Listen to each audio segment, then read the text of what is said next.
तो good morning सभी बच्चों का गुड मॉर्निंग। बच्चे पहले प्रश्न पर हम लोग आते हैं। देखिए क्या कह रहा है, आसान प्रश्न है।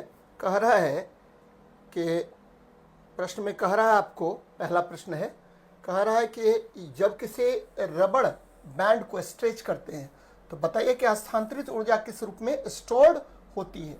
अच्छी बात है कि व्हेन यू स्ट्रेच ए रबड़ band in what form is the energy transferred stored, है ना। तो आपको पता होनी चाहिए कि रबड़ बैंड के आकार में परिवर्तन के कारण इसमें ऊर्जा संचित होगा, और जब भी किसी वस्तु में रूप आकार स्वरूप के कारण ऊर्जा में परिवर्तन हो, हाँ सही बात है, नीचे से उठ के खड़े हो गए, इसीलिए खड़े हो गए भाई, क्योंकि ये स्टार्ट करना पड़ता है खुद ही, है ना, सिस्टम को। तो एकदम ध्यान में रखना भाई। क्या कह रहे हैं कि जब आप किसी रबड़ बैंड को स्ट्रेच करते हैं तो बताइए कि स्थानांतरित ऊर्जा किस रूप में स्टोर होता है। तो ये स्थितिज ऊर्जा के रूप में स्टोर्ड होगा। क्यों? क्योंकि रबड़ बैंड, याद रखना है, रबड़ बैंड के आकार में, आसान प्रश्न है, रबड़ बैंड के आकार में परिवर्तन के कारण वस्तु में ऊर्जा का संचयन होता है।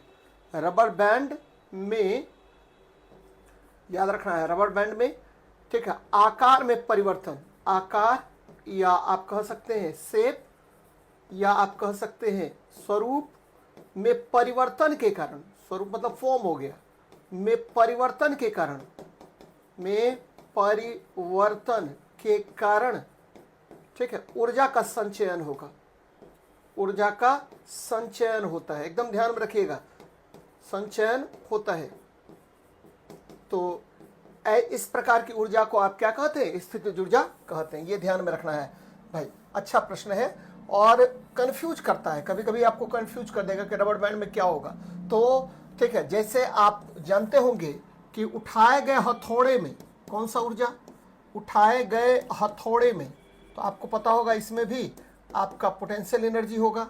जैसे आपको पता हुआ तने हुए धनुष में, तने हुए धनुष में कौन सा ऊर्जा होगा, तो तने हुए धनुष में भी आपको यही ऊर्जा होगा, धनुष में, है ना।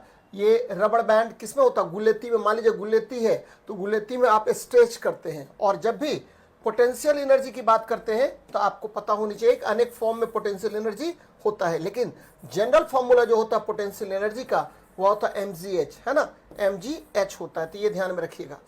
मांसपेशीय ऊर्जा नहीं होगा भाई। मसल में कौन सा एनर्जी होता है? तो जनरली हम लोग केमिकल एनर्जी संचित करते हैं, वहां पर केमिकल एनर्जी, रासायनिक ऊर्जा होता है ना, आपके मांसपेशी में, ठीक है, लैक्टिक एसिड या कोई, ठीक है, वहां पर ग्लाइकोजन संचित रहता है, उसके कारण ऊर्जा होगा। यांत्रिक ऊर्जा, तो मैकेनिकल एनर्जी के दो भाग होते हैं, एक होता है पोटेंशियल एनर्जी और दूसरा होता है काइनेटिक एनर्जी। ये ध्यान में रखिएगा। और इसको सम्मिलित रूप से आप मैकेनिकल एनर्जी कहते हैं। Potential energy plus kinetic energy का जो योगफल होता है उसे आप क्या कहते हैं? तो भाई मेरे उसे ही मैकेनिकल एनर्जी कहते हैं। The algebraic sum of potential energy and kinetic energy is known as mechanical energy. तो आसान सवाल है। चलिए अगले प्रश्न पर बात करते हैं। ये देखिए, ये बड़ा अच्छा प्रश्न है। पहले इस कंसेप्ट को समझिए और फिर कभी गड़बड़ नहीं होगी। ये देखिए, ट्रेन, हम गति किसके बारे में बात कर रहे हैं? ट्रेन की गति, है ना। या आपको कभी कभी क्या होगा, या बस दे देगा, बस की गति, या आपको कभी कभी दे देगा क्या, ठीक है, आपको कोई भी वाहन की गति, वाहन में कोई भी वाहन, है ना। ध्यान में रखना भाई, हम वाहन की गति आपको देखना है क्या, कि या तो ट्रेन की गति है या बस की गति है, कोई भी वाहन की गति। आपको अब प्रश्न पर अभी नहीं देखना है, बस ये देखना है कि इसकी गति कैसी है। किसकी? तो जिस ट्रेन में वो व्यक्ति बैठा हुआ है, या जिस आपको जो भी व्हीकल है, उस व्हीकल में जो व्यक्ति बैठा हुआ है उसकी गति कैसी है। तो पहला जो आपको पॉइंट आएगा, उसकी गति यदि एक समान है, एक समान गति, ध्यान में रखना है, एक समान गति अगर वो है ना, या यूनिफॉर्म मोशन में है, या यूनिफॉर्म वेलोसिटी में है, यूनिफॉर्म मोशन या वेलोसिटी में है। तो यूनिफॉर्म मोशन में है तो आपको सिक्का उछालने पर या सेब उछालने पर या कोई भी चीज उछालने पर हाथ में गिरेगा, याद रखना है, ठीक है। अगर उस व्हीकल में आप कोई सिक्का ऊपर उछाल रहे हैं या कोई सेब उछाल रहे हैं तो कहाँ गिरेगा? तो वह उस वाहन में उस वाहन में, है ना, क्या करने पर, में सिक्का या सेब उछालने पर हाथ में गिरेगा। सेब कहां गिरेगा, हाथ में गिरेगा, एकदम याद रखना है, हाथ में गिरेगा। चलिए अच्छी बात है।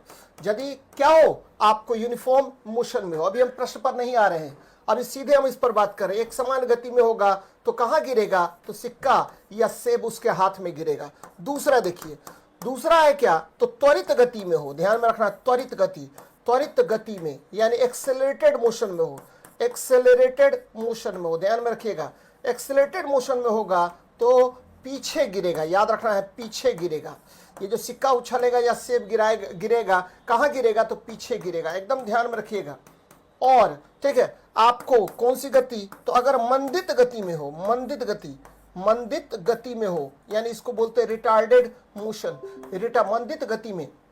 मंदित गति का मतलब होता है रिटार्डेड मोशन। अगर रिटार्डेड मोशन में हो तो ये कहां गिरेगा, तो ध्यान में रखिएगा, आपको आगे गिरेगा, आगे गिरेगा, एकदम याद रखना है, आगे गिरेगा। तो यहां तीन कंसेप्ट आपको याद रखना, आगे गिरेगा बहुत इंपॉर्टेंट है भाई मेरे, आगे गिरेगा, यानी तीन कंसेप्ट आपको यहां पर पकड़ के रखना है।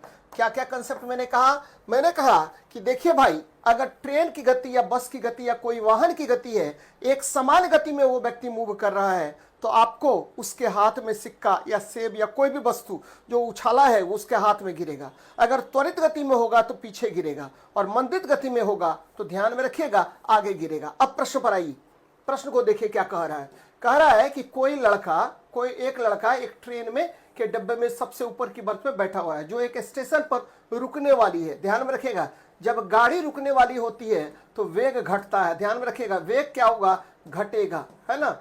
आपको 1-8 किलोमीटर पहले से ही वेग घटना शुरू हो जाता है, 2-3 किलोमीटर 4 किलोमीटर पहले से ही वेग घटना शुरू हो जाता है, वेग घटेगा। और रुकने वाली है तो भाई मेरे ये रिटार्डेड मोशन में है। कौन सा मोशन में है, रिटार्डेड मोशन में है, ध्यान में रखिएगा, रिटार्डेड मोशन में है। चलिए अच्छी बात है। अब क्या कह रहा है कि लड़का अपने से ठीक नीचे लगभग 2 मीटर की दूरी पर बैठे अपने भाई के खुले हाथ के ऊपर सेब गिराता है, सेब गिरेगा, है ना, ठीक उसके भाई के हाथ में। भाई मेरे, आपको अगर एक समान गति में रहता तब उसके भाई के हाथ में गिरता, तो ये ऑप्शन गड़बड़ हो गया, है ना। उसके भाई के हाथ से कुछ दूर ट्रेन के चलने की दिशा में, एकदम सही है, आगे गिरेगा, some distance away from his brother's hand in the direction of train movement. क्योंकि मंदित गति में मैंने क्या कहा है कि ठीक है, आपको उस जो लड़का बैठा हुआ है उससे आगे गिरेगा, किस दिशा में, तो आपको वस्तु के गति के दिशा में या गाड़ी के गति के दिशा में, यानी ये आपका सही है। इसको बोलते हैं ये रिटार्डेड मोशन में, यही आपका ऑप्शन सही होगा, रिटार्डेड मोशन में यही आपका ऑप्शन क्या होगा, सही होगा। आंसर हो गया बी नंबर, है ना। उसके भाई के हाथ से कुछ दूर ट्रेन के चलने के विपरीत दिशा में बच्चे पीछे तब गिरेगा जब वह एक्सेलरेटेड मोशन में गति करता, यानी आपको तेज हो जाता गति, बच्चे एक्सेलरेटेड मोशन में वो गति करेगा तब क्या होगा, तो ट्रेन के गति के दिशा के पीछे उस लड़का के पीछे गिरता, है ना। तो ऐसा संभव नहीं है ना। ट्रेन बोल रहा है कि रुकने वाला है, वेग घटेगा, तो रिटार्डेड मोशन में पहले ही ट्रेन कह रहा है, इसीलिए कहीं से भी कंफ्यूजन नहीं है, आपका बी नंबर ही आंसर होगा। तो एकदम ध्यान में रखिएगा, बहुत बहुत इंपॉर्टेंट है, बराबर आपसे क्वेश्चन इस तरह का पूछता है, तो कहीं कंफ्यूजन नहीं रखना है। अगले प्रश्न पर बात करते हैं। ये देखिए बड़ा अच्छा सवाल है, क्या कह रहा है इसमें, पहले समझिए अच्छे से। यहां कह रहा है कि किसी समांतर अनुनादी परिपथ के गुणवत्ता कारक, है ना। ये देखिए इंग्लिश में होता है क्वालिटी फैक्टर, याद रखना है क्वालिटी फैक्टर। ये क्या है क्वालिटी फैक्टर, तो मैं इसको क्यू फैक्टर के नाम से बताता हूं। यहां देखिए क्यू फैक्टर है। क्यू फैक्टर क्या होता है, तो किसी ऑसिलेटर, याद रखना है दोलित्र बोलते हैं, किसी ऑसिलेटर, ऑसिलेटर मतलब दोलित्र की बात मैं कह रहा हूं, है ना। किसी ऑसिलेटर या दोलित्र, ध्यान में रखे भाई मेरे, किसी ऑसिलेटर या दोलित्र, ठीक है, हाँ, कितना अवमंदित होता है, कितना अवमंदित हो सकता है, कितना अवमंदित, अवमंदित का मतलब हुआ आपको रिटार्डेड हो सकता है ना, अवमंदित हो सकता है, अवमंदित होता है ना, होता है, या ऊर्जा क्षय क्या होता है, कम होता है, इसका मापन करता है। ऊर्जा क्षय कम होता है, यानी एनर्जी लॉस जो है कम होता है, उसकी माप करता है, उसकी माप कौन करेगा भाई मेरे? तो उसकी माप करता है, याद रखना है, ये माप करेगा आपको क्यू फैक्टर। फिर से मैं रिपीट कर रहा हूं, मेरी बात समझिए अच्छे से। मैं क्या कहना चाह रहा हूं? मैं कह रहा हूं कि देखिए किसी ऑसिलेटर या दोलित्र कितना रिटार्डेड होगा, कितना क्या होगा? रिटार्डेड होगा, और ध्यान में रखिए भाई मेरे, और कितना उसमें ऊर्जा क्षय कम होगा, इसकी माप क्यू फैक्टर द्वारा की जाती है। बहुत अच्छी बात है। अब क्यू फैक्टर जो है, याद रखना है कि इसका मान अगर अधिक है, क्यू फैक्टर का मान अगर अधिक है, एकदम याद रखिए बच्चे, अधिक है, तो अवमंदन कम है, यानी रिटार्डेशन कम है। अवमंदन क्या है? कम है। अवमंदन कम है ना, ऊर्जा क्षय कम होगा। ध्यान में रखिएगा, ऊर्जा क्षय कम, ये बड़ा बड़ा इंपॉर्टेंट कंसेप्ट है। और क्यू फैक्टर एकदम ध्यान में रखना है, क्यू फैक्टर अगर आपको कम है तो इसका मतलब है अवमंदन अधिक है, रिटार्डेशन आपका अधिक है, अवमंदन अधिक है, और ऊर्जा क्षय भी अधिक है। एकदम ध्यान में रखिएगा, ऊर्जा क्षय अधिक है। अब चलिए देखिए, जरा थोड़ा सा और आगे बढ़ते हैं। तो ये क्यू फैक्टर किसमें? तो बच्चे क्यू फैक्टर किसमें? तो आरएलसी सेक्टर में, आरएलसी सर्किट में। आरएलसी ये क्या होता है? तो ये रेसिस्टर हो गया, और ये इंडक्टर हो गया, और ये कैपेसिटर हो गया। आरएलसी, ठीक है, सर्किट में। सर्किट में आप देखिए, सर्किट दो प्रकार का होगा। एक होगा कौन? तो श्रेणीबद्ध, है ना, श्रेणीबद्ध होता है। श्रेणीबद्ध, श्रेणीबद्ध मतलब आपको सीरीज, सीरीज में, है ना। तो अगर क्यू फैक्टर सीरीज की बात करें तो भाई मेरे, क्यू फैक्टर सीरीज में धारा आवर्धन करता है। धारा आवर्धन, धारा आवर्धन, है ना, धारा आवर्धन के विषय में बताता है कि आपको करंट कितना मैग्निफाइड होगा, इसके बारे में बताएगा, है ना। क्यू फैक्टर किसमें? तो आपको समांतर सर्किट में, एकदम ध्यान में रखिएगा, समांतर परिपथ में या पैरेलल सर्किट में। ये क्या बताएगा? तो भाई मेरे पैरेलल सर्किट में ये बताता है, ठीक है, आपको वोल्टेज आवर्धन, वोल्टेज आवर्धन बताता है ना। दो बातें यहां से सीख लिए हम लोग। क्या क्या क्या सीखे? सबसे पहले सीखे कि देखिए क्यू फैक्टर जो है ये क्या करता है, तो कोई भी ऑसिलेटर कितना, ठीक है, रिटार्डेड होगा और उसमें ऊर्जा क्षय कितना कम होगा, इसका मेजरमेंट कौन करता है? तो क्यू फैक्टर द्वारा। फिर मैंने कहा कि क्यू फैक्टर अगर अधिक होता है तो अवमंदन कम होगा, ऊर्जा क्षय कम होगा, और क्यू फैक्टर अगर कम होगा तो अवमंदन अधिक होगा, ऊर्जा क्षय अधिक होगा। क्यू फैक्टर आरएलसी सर्किट के लिए मैंने कहा श्रेणीबद्ध में धारा आवर्धन बताएगा, जबकि आपको समांतर में आपको वोल्टेज आवर्धन बताता है। चलिए अब प्रश्न पर आते हैं, ध्यान देना भाई मेरे, बहुत अच्छा प्रश्न है। और देखिए आसानी से क्या कह रहे हैं, किसी समांतर अनुनादी परिपथ के गुणवत्ता कारक के बारे में निम्नलिखित में से कौन सा सही नहीं है, है ना। कह रहा समांतर अनुनाद का क्यू फैक्टर श्रृंखला अनुनाद के क्यू फैक्टर के समान ही है। गलत बात है। मैंने अभी बताया कि क्यू फैक्टर कैसे श्रृंखला के लिए अलग होगा और समांतर के लिए अलग होगा, है ना। ये एकदम याद रखना भाई मेरे। कैसे, इसको थोड़ा सा और भी इलेबोरेट आप कर सकते हैं। कैसे इलेबोरेट कर सकते हैं? तो Q बराबर होता है, याद रखिएगा, सीरीज सर्किट के लिए Q बराबर होता है क्या? तो यहां देखिए 1/R रूट अंडर L/C, है ना। ये देखिए 1/R, 1/, प्रतिरोध, और ये L इंडक्टर है और ये कैपेसिटर है ना। कैपेसिटर की कैपेसिटी है, और श्रृंखला ये क्या हो गया? समांतर के लिए। ध्यान में रखना भाई मेरे, ठीक है। सीरीज और, ठीक है, सीरीज और किसके लिए बात कर रहे हैं? तो सीरीज और पैरेलल के लिए बात कर रहे हैं। और ठीक है, आपको समांतर में हो गया। श्रृंखला में देखिए क्या होता है, तो Q बराबर होता है 1/R, और ये हो जाएगा रूट अंडर C/L। दोनों में देखिए क्या हुआ, एक में L/C है और एक में C/L है, तो दोनों के लिए अलग अलग वैल्यू होता है।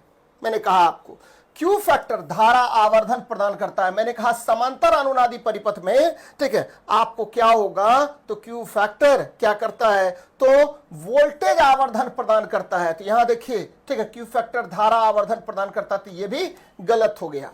क्यू फैक्टर धारा वोल्टेज आवर्धन प्रदान करता है, ठीक है। आपको क्यू फैक्टर समांतर परिपथ के गुणवत्ता कारक के बारे में कौन सा सही नहीं है? तो भाई मेरे, ठीक है, ये केवल आपको क्या है, तो धारा वोल्टेज आवर्धन प्रदान करता है, ये केवल सही है। गलत कौन कौन सा हो गया? तो ए और बी आपका गलत हो गया। तो प्रयुक्त में से एक से अधिक सही मारिएगा इसका आंसर बच्चे। क्या मारिएगा? तो एक से अधिक आपको क्या है, तो गलत है। ध्यान में रखिएगा, एक से अधिक आपको क्या हुआ, तो यहां गलत तो हो जाएगा। तो बहुत अच्छा सवाल है, याद रखना है। और जो जो बातें बताए हैं उसको नोट डाउन कीजिए, नहीं कीजिएगा बार बार हम बता रहे हैं कि फिर इस तरह का प्रश्न कभी आएगा तो आपको गड़बड़ हो जाएगा। इसीलिए वीवीआई एकदम नोट डाउन करते चलिए भाई मेरे, तभी मजा आएगा आपको। अगले प्रश्न पर बात करते हैं। केवल ये नहीं कि सर क्लास ले रहे हैं, सर दिखता नहीं है सही से क्वेश्चन, काहे नहीं दिखेगा? तुम्ही को केवल नहीं दिखता है, बाकी सबको तो दिखता है। ये क्वेश्चन नहीं दिख रहा है, बताइए जरा इसको। आरती सिंह जी, क्वेश्चन नहीं दिख रहा है? देखिए क्वेश्चन दिख रहा है कि नहीं दिख रहा है, पहले ये बताइए, नहीं तो मेरे पास और भी उपाय है।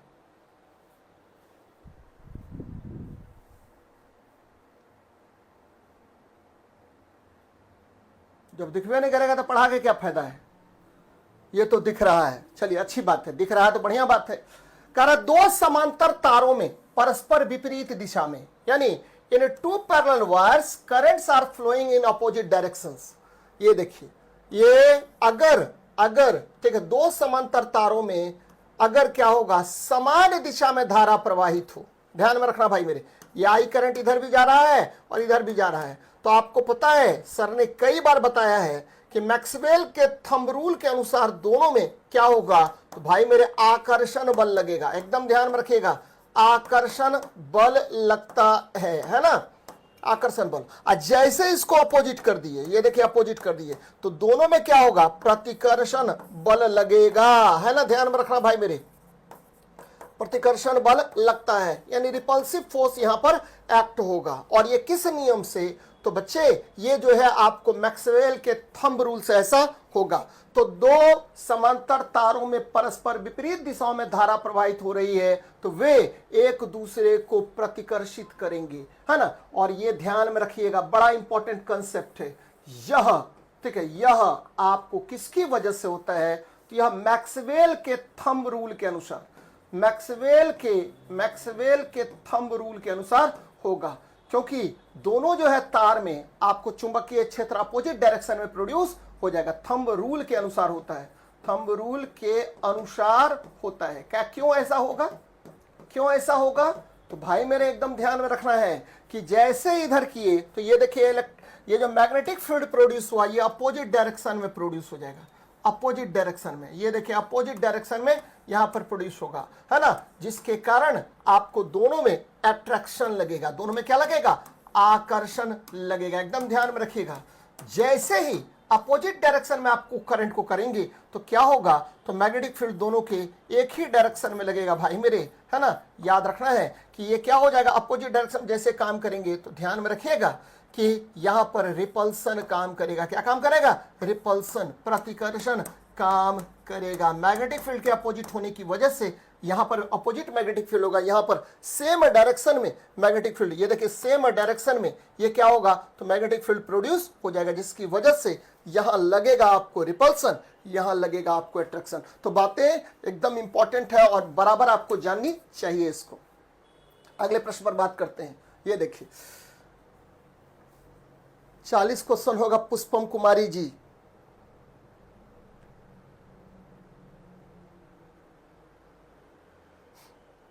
हाँ सही बात है, ऐसे ही को हम तो क्वेश्चन लेते ही लेते हैं। हाँ 40 क्वेश्चन ही होगा भाई मेरे। चले, किसी गैस के समदाब प्रसार, ये देखिए आइसोबारिक एक्सपेंशन, अच्छी बात है। देखिए समदाब, समदाब ध्यान देना है भाई मेरे। समदाब का मतलब क्या हुआ, आइसोबारिक। समदाब का मतलब हुआ आइसोबारिक, यानी दाब नियत हो गया, है ना, दाब नियत हो गया। ध्यान में रखिएगा, क्या मैं कह रहा हूं कि समदाबिक प्रक्रिया का मतलब हो गया दाब नियत, है ना, दाब नियत। ये देखिए प्रेशर कांस्टेंट हो गया, प्रेशर नियत हो गया। और ठीक है, आपको अब देखिए ये क्या है, ये प्रसार है। प्रसार का मतलब क्या हुआ, प्रसार का मतलब हुआ आयतन बढ़ेगा, प्रसार ठीक है हो रहा है, यानी एक्सपेंशन हो रहा है, एक्सपेंशन हो रहा है, इसका मतलब वॉल्यूम बढ़ रहा है, वॉल्यूम बढ़ रहा है। वॉल्यूम क्या हो रहा है, बढ़ रहा है, वॉल्यूम आपको बढ़ रहा है। याद रखना, आयतन बढ़ रहा है। तो जब आयतन बढ़ेगा दाब नियत हो, तो चार्ल्स के नियम से क्या होगा, तो आपको तापमान भी बढ़ेगा। चार्ल्स के नियम से ध्यान में रखना भाई मेरे, देखिए कुछ भी नहीं है, चार्ल्स के नियम से क्या हो रहा है, तो ठीक है, आपको प्रेशर बराबर कांस्टेंट है ना, प्रेशर बराबर कांस्टेंट है, तो वॉल्यूम डायरेक्टली प्रोपोर्शनल टू, ये तो बढ़ रहा है तो टेम्परेचर भी आपको बढ़ेगा, परम ताप का मान बढ़ने लगेगा। तो भाई आयतन तथा तापमान दोनों बढ़ते हैं, समतापिक प्रक्रिया में आयतन तथा तापमान दोनों बढ़ते हैं, किसके नियम से, ठीक है, ये देखिए समदाब प्रसार है, सम मतलब समान, दाब मतलब नियत, यानी प्रेशर यहां पर कांस्टेंट हो गया, जैसे प्रेशर कांस्टेंट होगा तो एक्सपेंशन है, तो आपको पता है क्या हो जाएगा, यही रहता समदाब संपीड़न में, है ना, समदाब संपीड़न रहता। अगर बाय द वे इसमें क्या रहता कि आइसोबारिक कंप्रेशन, है ना, तब क्या करते, तो आइसोबारिक कंप्रेशन होता, ध्यान में रखिए, देखिए देखिए कैसे हम बना रहे हैं सवाल को, प्रश्न में ही ठीक है आपको आंसर छुपा हुआ है। आइसोबारिक बारिक कंप्रेशन अगर होता यहीं पर, है ना, एक्सपेंशन ना होकर कंप्रेशन रहता, तब क्या करते, तो आइसोबारिक मतलब क्या हुआ, प्रेशर टू बी कांस्टेंट, है ना, पी बराबर नियत, है ना, तो कंप्रेशन की बात करते तो आयतन घटता, तो तापमान क्या होगा, घटता, ध्यान में रखना भाई मेरे। तो आइसोबारिक कंप्रेशन में आपको ठीक है वॉल्यूम घटेगा तो टेम्परेचर भी घटेगा, लेकिन आइसोबारिक एक्सपेंशन में ठीक है वॉल्यूम बढ़ेगा तो टेम्परेचर भी बढ़ेगा, किसके नियम से, तो चार्ल्स के नियम से ऐसा होता है। तो बड़ा अच्छा सवाल है और आपको याद रखना है, बराबर आपसे क्वेश्चन पूछेगा, कंफ्यूज नहीं होना है कि सर क्या कह रहे हैं, एकदम याद रखिएगा। और बहुत सारा और भी प्रक्रिया होता है, जैसे मान लीजिए प्रक्रिया हुआ आइसोकोरिक, आइसोकोरिक, आइसोकोरिक का मतलब क्या हुआ, आइसोकोरिक का हिंदी अगर बात करें तो तुरंत समझ में आ जाएगा, समआयतनिक, है ना, समआयतनिक, समआयतनिक का मतलब क्या होता है, तो समआयतनिक का मतलब होता है आयतन नियत हो गया, V इज कांस्टेंट, है ना, हाँ इसी तरह से पकड़ना है। और अगर हम बात करें क्या कि आइसोथर्मल, तो पता ही होगा आपको, आइसोथर्मल मतलब क्या हुआ, टेम्परेचर नियत हो गया, समतापक, समतापिक, है ना, समतापिक ये होता है ना, टेम्परेचर नियत हो गया। यही आपको बराबर आपसे क्वेश्चन पूछता है, रुद्धोष्म, रुद्धोष्म पूछेगा, एडियाबेटिक, एडियाबेटिक पूछेगा, तो एडियाबेटिक में क्या होगा, तो भाई मेरे एडियाबेटिक में होता है, याद रखना है क्या होगा, तो यहां आपको उष्मा, उष्मा नियत होगा, उष्मा नियत होगा, चलिए अच्छी बात है, उष्मा आपको यहां पर नियत हो जाएगा। तो ये बातें याद रखनी है, आपको ध्यान में रखना है कि क्या कह रहा है क्वेश्चन में। अगले प्रश्न पर बात करते हैं, यदि किसी पिंड का परमताप 3 गुना, ध्यान दीजिए भाई मेरे, कितना गुना, 3 गुना कर दिया जाता है ना, तो याद रखना है क्या कह रहे हैं, यदि किसी पिंड का परमताप 3 गुना कर दिया जाता है, यानी आपको टेम्परेचर जो है ना परमताप ये 3T कर दिए, मान लीजिए पहले T था अब क्या कर दिए 3T कर दिए, तो कह रहा है क्या होगा, उत्सर्जित विकिरण की दर, है ना, उत्सर्जित विकिरण की दर, तो आपको पता है उत्सर्जित विकिरण की दर किसके द्वारा निकालते हैं, तो स्टीफन्स लॉ से, स्टीफन्स के नियम के द्वारा ये काम हम लोग करते हैं। स्टीफन्स लॉ क्या कह रहा है कि भाई मेरे ठीक है, energy emitted proportional to T⁻3, है ना, 1 नंबर हो गया, और इसको तोड़ लीजिए, E बराबर K T⁻3, इसको 1 नंबर मानिए, है ना, इसको 1 नंबर मान लेते हैं। चलिए अब नया एनर्जी E1 बराबर K और क्या हुआ 3T का क्यूब, 3T का क्यूब कितना हो जाएगा भाई मेरे, तो 3 तिया 9 तिया 27, है ना, 27 हो गया, है ना, 3 तिया 9 तिया 27, 27 इंटू क्या होगा, तो KT क्यूब, है ना, तो KT क्यूब, KT क्यूब मतलब क्या हुआ एनर्जी, तो ये कितना गुना हो जाएगा, तो 27 गुना हो जाएगा, देखिए कहां पर 27 गुना है, 27 गुना हो जाएगा, है ना, कितना गुना हो जाएगा, 27 गुना हो जाएगा, एकदम याद रखिएगा, कितना गुना होगा भाई मेरे, 27 गुना होगा कि 3 गुना कर देते हैं, ये सही है, 27 गुना हो जाएगा, एनर्जी कितना गुना, 27 गुनी हो जाएगी। चलिए अच्छी बात है, चलिए बहुत अच्छी बात है, बराबर आपसे क्वेश्चन पूछता है इस तरह का, है ना, ये देखिए ठीक है। अच्छा एक बात बताइए, एनर्जी जो है T⁻3 होता है कि T⁻4 होता है ना, यहां देखिए ये गड़बड़ है, ये गड़बड़ मैंने किया है कैलकुलेशन, एनर्जी T⁻4 होता है भाई मेरे, T⁻³ नहीं होगा, T⁻4 होता है, टी टू द पावर क्या होता है 4 होता है, ध्यान में रखिएगा। देखिए कहाँ आप लोग का दिमाग है, कोई भी ठग के चला जाएगा आप लोगों को, है ना। ध्यान में रखना भाई मेरे, के आ गया और 3 तिया 9 तिया 27 तिया 81 होगा, है ना। आपको स्टीफन्स का नियम कहता है कि E proportional to T to the power 4 और ई बराबर होता है sigma T to the power 4, जहां सिग्मा को बोलते हैं स्टीफन्स कांस्टेंट।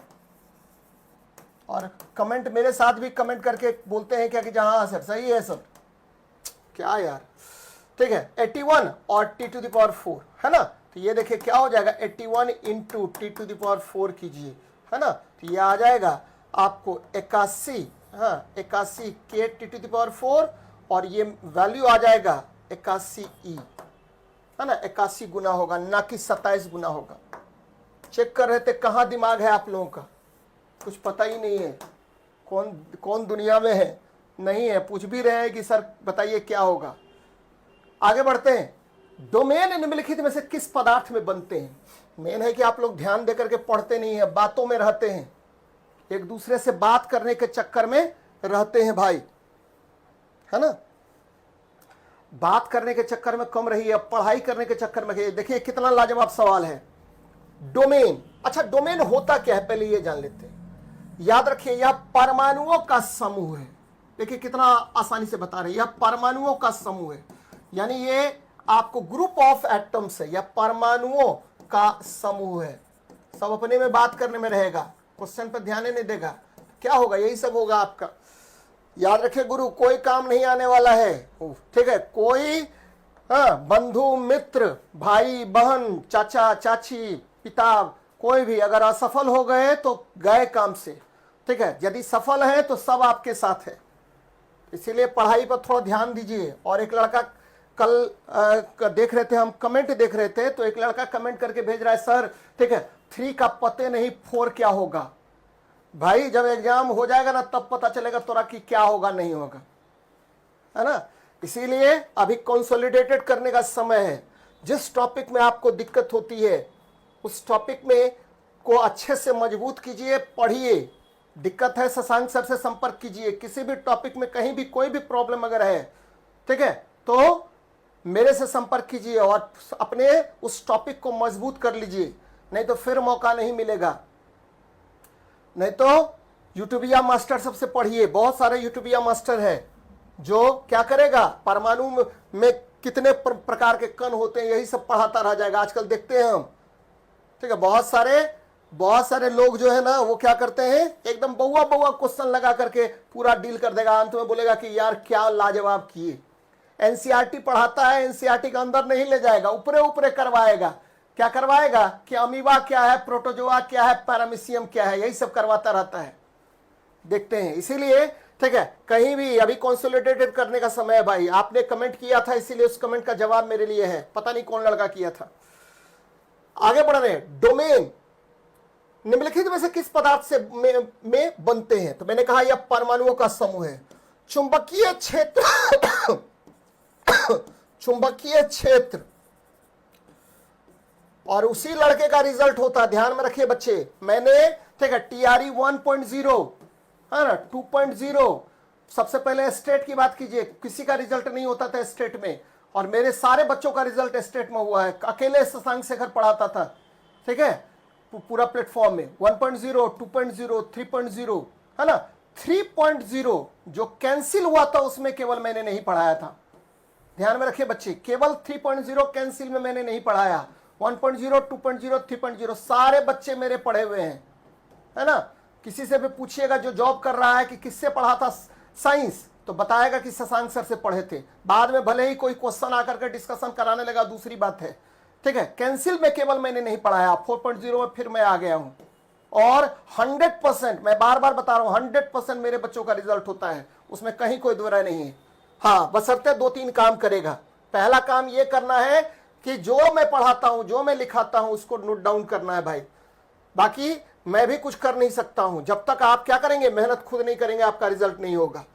चलिए यहां देखिए, चुंबकीय क्षेत्र, मैंने क्या कहा, बड़ा अच्छा प्रश्न है ये। देखिए चुंबकीय क्षेत्र के आरोपण पर, मान लीजिए मैग्नेटिक फील्ड आप क्या किए, अप्लाइड किए, आरोपण पर अब बात नहीं करेंगे, आरोपण पर, ठीक है। ये सभी परमाणु एक निश्चित दिशा में, एक निश्चित दिशा में,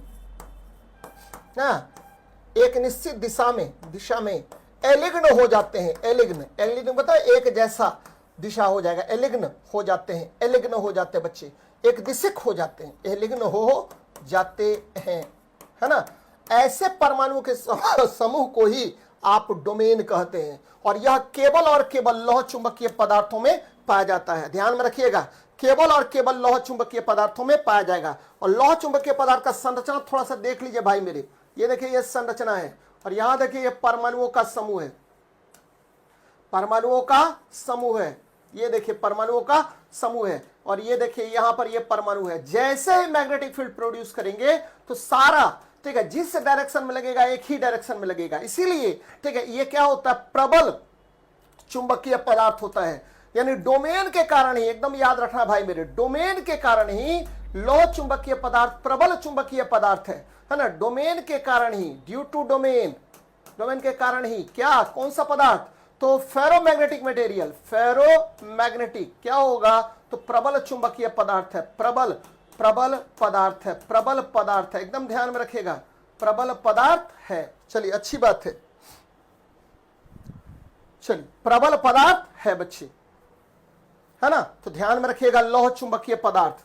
अब देखिए याद रखना है, यह भी कंसेप्ट एकदम बहुत महत्वपूर्ण है कि फेरस, कोबाल्ट, निकेल, आपको ये तीनों जो है या इसके एलवाइज, ये तीनों या इसके एलवाइज क्या होते हैं, तो आपको लौह चुंबकीय पदार्थ होते हैं। अनुचुंबकीय पदार्थ याद रखिए, जो मैं ऑप्शन बता रहा हूं उतना ही ध्यान में रखना है।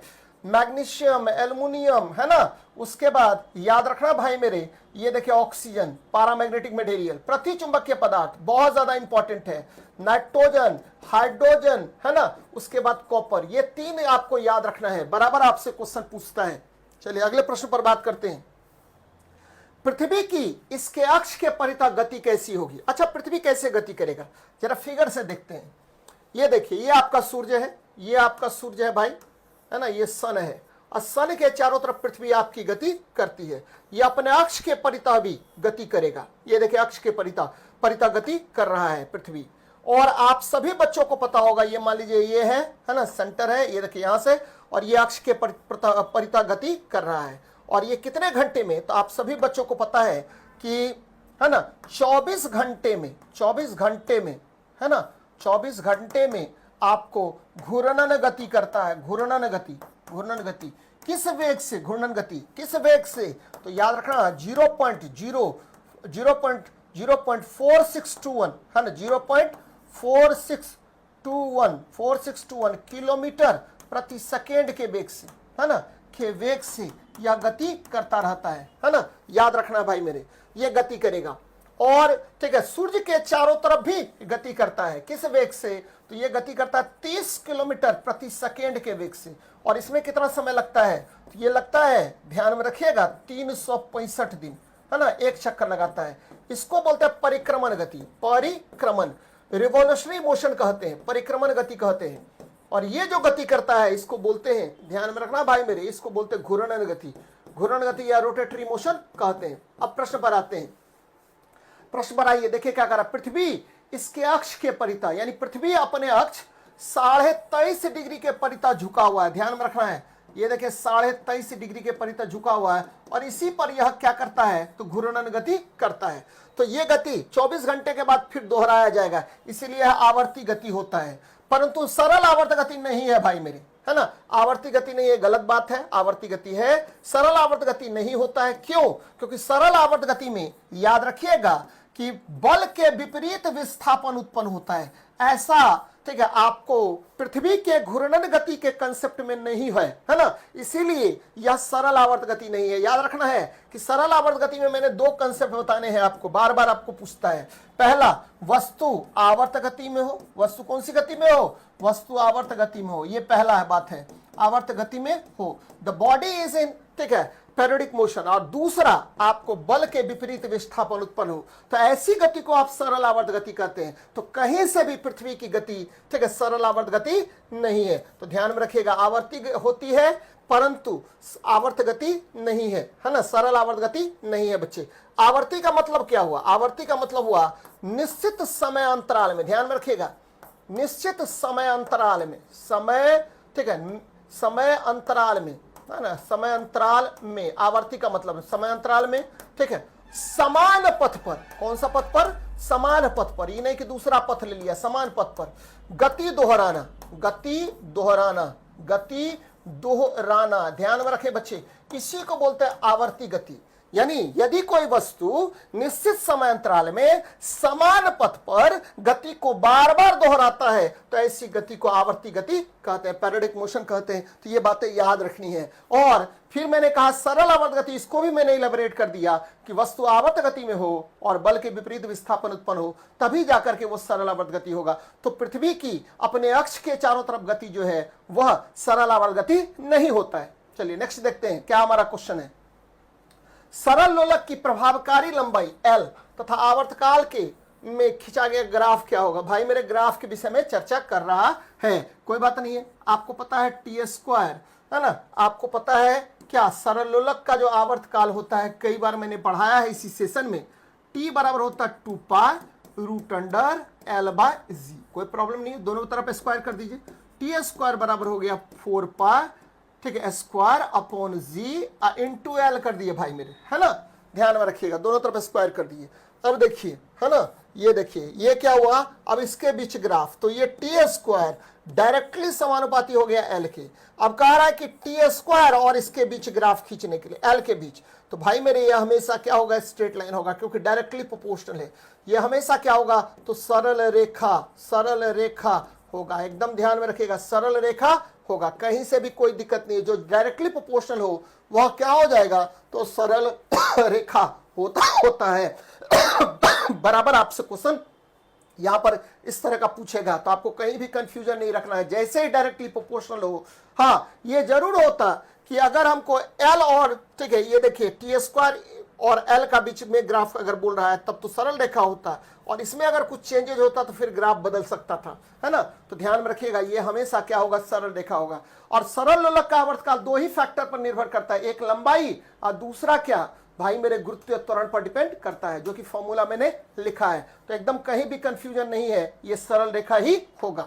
आगे बढ़ते हैं, गर्त बिंदु क्या है भाई, है ना, ट्रॉ पॉइंट आपको पता होगा। ये देखिए ये तरंग चला और ये गमन कर रहा है भाई मेरे, है ना, ये देखिए, ठीक है, तरंग का माध्य स्थिति से महत्तम विस्थापन, है ना, माध्य स्थिति से महत्तम विस्थापन, ध्यान में रखिएगा, ये माध्य स्थिति से महत्तम विस्थापन, ये क्या कहलाएगा, ये वाला जो बिंदु है इसी को बोलते हैं आपको क्रेस्ट, श्रृंग बोलते हैं। क्या बोलते हैं, श्रृंग बोलते हैं, श्रृंग कहते हैं। और माध्य स्थिति से महत्तम विस्थापन किसमें, तो ऋणात्मक दिशा में। ये जो होता है इसको आप क्या बोलते हैं, ऋणात्मक है, माध्य स्थिति से महत्तम विस्थापन ऋणात्मक है बच्चे, है ना, इसको बोलते हैं गर्त बिंदु। कौन सा बिंदु, गर्त बिंदु, या इसको बोलते हैं ट्रॉ पॉइंट। कौन सा, ट्रॉ पॉइंट कहते हैं, एकदम याद रखिएगा, ट्रॉ पॉइंट कहते हैं, ट्रॉ कहते हैं, है ना, गर्त बिंदु कहते हैं। तो ये देखिए न्यूनतम विस्थापन का बिंदु हो जाएगा, है ना, महत्तम विस्थापन, ठीक है, याद रखना है कि न्यूनतम विस्थापन इसलिए हमने इसको कहा, ठीक है, माध्य स्थिति से, ध्यान दीजिए बच्चे, माध्य स्थिति से, मीन पोजीशन से, ये मीन पोजीशन है ना, माध्य स्थिति से ऋणात्मक दिशा में, कौन सा, ऋणात्मक दिशा में, ऋणात्मक दिशा में, है ना, महत्तम विस्थापन बिंदु, महत्तम विस्थापन बिंदु, एकदम ध्यान में रखिएगा, महत्तम विस्थापन बिंदु, है ना, विस्थापन बिंदु, है ना, विस्थापन बिंदु, याद रखिएगा बच्चे, विस्थापन बिंदु, इससे ही आप क्या कहते हैं, तो गर्त या ट्रॉ कहते हैं। एकदम क्लियर रखिएगा इस कंसेप्ट को। और चूंकि ऋणात्मक है, ऋणात्मक महत्तम है, इसीलिए इसको न्यूनतम विस्थापन कह दिए, है ना, न्यूनतम विस्थापन कह दिए बच्चे, है ना। याद रखना है कि न्यूनतम विस्थापन बिंदु हो जाएगा, ये एकदम याद रखिएगा बार बार। और आपको ये भी मैंने कहा होगा, कई बार पढ़ाया होगा, ये क्रेस्ट हो गया, ये क्रेस्ट हो गया, ये ट्रॉ हो गया, ये ट्रॉ हो गया और ये ट्रॉ हो गया। और ठीक है, ये जो स्टार्ट हो रहा है बच्चे, यहां से तरंग जो स्टार्ट हो रहा है इसको नोड कहते हैं, है ना, नोड कहते हैं, है ना। स्टार्ट जैसे हुआ, जब दो तरंग क्या हुआ एक दूसरे पर, हाँ आपको क्या होगा, ये देखिए दो तरंग एक दूसरे पर क्या हुआ, अधिरोपित होगा, तब ये जो न्यूनतम विस्थापन का बिंदु होगा उसको, या शून्य विस्थापन का बिंदु होगा उसको आप क्या कहेंगे, तो भाई मेरे नोड कहते हैं। यानी शून्य विस्थापन का बिंदु क्या कहलाएगा, तो नोड कहलाएगा, ध्यान में रखिएगा, नोड कहलाता है ना। और ठीक है आपको महत्तम विस्थापन का बिंदु अगर हो, ठीक है शून्य विस्थापन का बिंदु की बात कर रहे हैं, शून्य विस्थापन का बिंदु क्या कहलाएगा, नोड। और महत्तम विस्थापन का बिंदु अगर होगा ये क्या कहलाएगा, तो भाई मेरे ये एंटी नोड कहलाता है, प्रति नोड कहलाता है। तो ये भी ध्यान में रखिएगा क्योंकि इस से भी क्वेश्चन पूछता है। और न्यूनतम विस्थापन, ठीक है न्यूनतम विस्थापन क्या कहलाएगा, तो भाई मेरे इसको हम क्रेस्ट और ट्रॉ, ठीक है महत्तम विस्थापन क्या कहलाएगा, तो क्रेस्ट कहलाएगा। और न्यूनतम विस्थापन क्या कहलाएगा, तो ट्रॉ कहलाएगा, है ना। तो किसी तरंग में ध्यान में रखिएगा, किसी तरंग में इन एनी वेव, किसी तरंग में क्या हुआ, दो बिंदु की बात कह रहे हैं, ठीक है महत्तम विस्थापन ये क्या कहलाएगा, तो महत्तम विस्थापन, है ना ध्यान में रखिएगा महत्तम विस्थापन ये कहलाएगा आपको, ठीक है ये कहलाएगा क्या, तो ये कहलाएगा क्रेस्ट। और न्यूनतम विस्थापन ये क्या कहलाएगा, तो भाई मेरे इसी को बोलते हैं, है ना न्यूनतम विस्थापन इसे कहते हैं ट्रॉ कहते हैं, ट्रॉ। और दो क्रमागत श्रृंग और दो क्रमागत गर्त के बीच की दूरी को आप तरंगदैर्घ्य भी कहते हैं। तो ये भी ध्यान में रखना, ये सब कुछ है ही नहीं, है ना। चलिए अगले प्रश्न पर बात करते हैं। परमाणु का नाभिक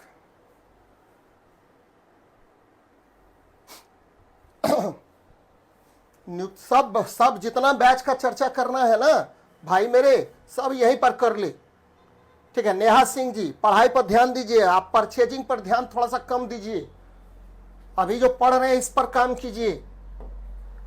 परमाणु का नाभिक धनात्मक क्यों होता है, भाई मेरे परमाणु जो होता है एटम जो है, एटम में क्या होता है, तो एटम में ठीक है आपको 3 कण होते हैं, न्यूट्रॉन, है ना उसके बाद प्रोटॉन, उसके बाद इलेक्ट्रॉन, ये 3 कण होते हैं। न्यूट्रॉन और प्रोटॉन परमाणु के नाभिक में स्थित होता है। न्यूट्रॉन और प्रोटॉन कहाँ होगा, परमाणु के नाभिक में। इलेक्ट्रॉन वाह कक्षा में चक्कर लगाता रहता है, ये देखिए इस तरह से चक्कर लगाएगा। तो परमाणु का याद रखिए नाभिक धनात्मक होता है, किसकी वजह से, तो प्रोटॉन की वजह से, है ना। परमाणु का नाभिक धनात्मक होता है किसकी वजह से, तो प्रोटॉन के कारण। ध्यान में रखिएगा परमाणु का नाभिक धनात्मक होता है ना, धनात्मक होता है क्योंकि यहां पर याद रखना है, क्योंकि यहां पर क्या होगा, यहां पर कुल धनात्मक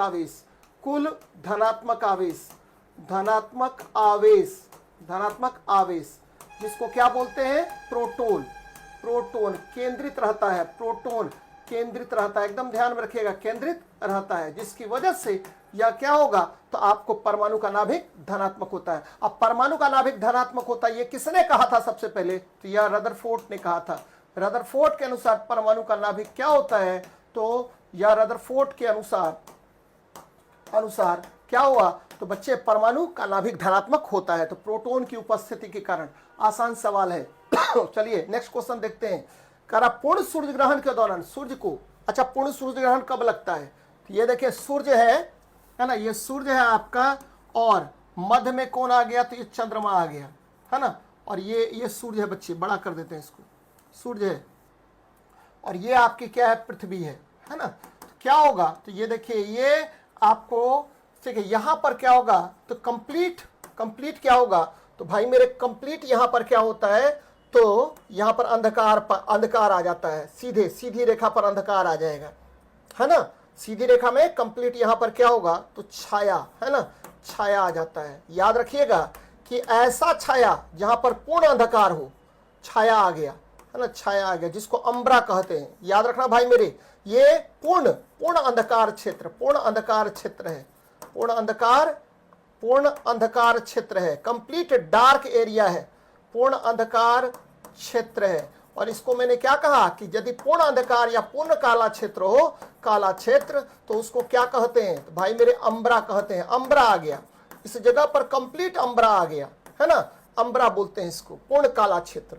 और यहां पर क्या हुआ भाई, ये देखिए, है ना, तो कंप्लीट प्रकाश यहीं से निकल करके इस भाग पर आएगा, ठीक है ना, कंप्लीट प्रकाश से निकल करके सीधे यहां पर आ रहा है ना। और इस क्षेत्र में आपको सबसे ज्यादा पराबैंगनी किरण आएगा, यूवी रेज आएगा, है ना। और ये क्या करेगा, ये यूवी रेज आएगा आपको, ये वाले क्षेत्र पर आएगा जहां आंशिक रूप से प्रकाश आ रहा है, उस क्षेत्र में आपको यूवी रे जाएगा और ये क्या करेगा, तो आपको आंख को सबसे ज्यादा प्रभावित करेगा। अगर हम सीधे, ठीक है, किसको देखते हैं, तो सूर्य को देखते हैं, तो सबसे ज्यादा आपको यूवी रे जाता है। चलिए देखते हैं, पूर्ण सूर्य ग्रहण के दौरान सूर्य को सीधे देखने से आंखों में अपरिवर्तनीय क्षति पहुंचती है। रेटिना का जलना सूर्य की किरणों के निम्न घटनाओं में से किसके कारण होता है, तो मैंने क्या कहा, सीधे सीधे अल्ट्रावायलेट रेज पर आइए, looking directly at the sun during, क्योंकि मैंने क्या कहा कि सीधे आपके आंख तक कौन किरण आ रहा है, यूवी रे जा रहा है, इस क्षेत्र में यूवी रे जाता है ना, क्योंकि यहां पर कंप्लीट डार्क एरिया हो गया, इसमें पार्शियल डार्क एरिया हुआ, पार्शियल डार्क एरिया में सीधे कौन सा किरण आएगा, तो अल्ट्रावायलेट रेज आएगा, जिसकी वजह से आपका आंख क्या होगा, आंख का रेटिना जल जाता है। तो ये बड़ा इंपॉर्टेंट है, बराबर आपसे क्वेश्चन इस तरह का पूछेगा और परेशान करेगा आपको, तो कुछ भी नहीं है, ध्यान में रखिएगा कि सूर्य ग्रहण में, सोलर इक्लिप्स में क्या होता है भाई मेरे, सोलर इक्लिप्स में याद रखना है, इक्लिप्स में आंशिक क्षेत्र में, आंशिक क्षेत्र में, है ना, आंशिक प्रकाशिक क्षेत्र में, प्रकाशिक क्षेत्र में, आंशिक मतलब पार्शियल, ठीक है, लाइट एरिया में, प्रकाशिक क्षेत्र में, ठीक है, यूवी रेज का प्रवेश होता है, यूवी रेज, है ना, का प्रवेश होता है, जो यूवी रेज का प्रवेश होता है, ये यूवी रेज का प्रवेश होगा उस क्षेत्र में, और ये क्या करेगा, आपके आंख को या अन्य चीजों को भी बहुत ज्यादा प्रॉब्लम क्रिएट करता है। तो आंसर हो जाएगा आपका कौन सा नंबर भाई मेरे, सी नंबर होगा। इंद्रधनुषीय प्रकाश आपको सतरंगी होता है, ध्यान में रखिएगा, सतरंगी होता है, ये आपके आंख के लिए बड़ा अच्छा है, सतरंगी होता है, बड़ा अच्छा लगता है देखने में इंद्रधनुष को, है ना। ताप किसकी वजह से होता है, तो हीट जो होता है वो अवरक्त किरणों की वजह से होता है, उससे त्वचा जलेगा, अवरक्त किरण, उससे आंख क्षति नहीं पहुंचता है, अवरक्त किरण है, ये त्वचा जलाता है, त्वचा को जलाता है ना, त्वचा को जलाता है, ना कि आंख को जलाता है, तो ये ध्यान में रखिएगा। अगले प्रश्न पर आइए भाई, कारण निम्नलिखित कथनों में से कौन सा एक सही नहीं है।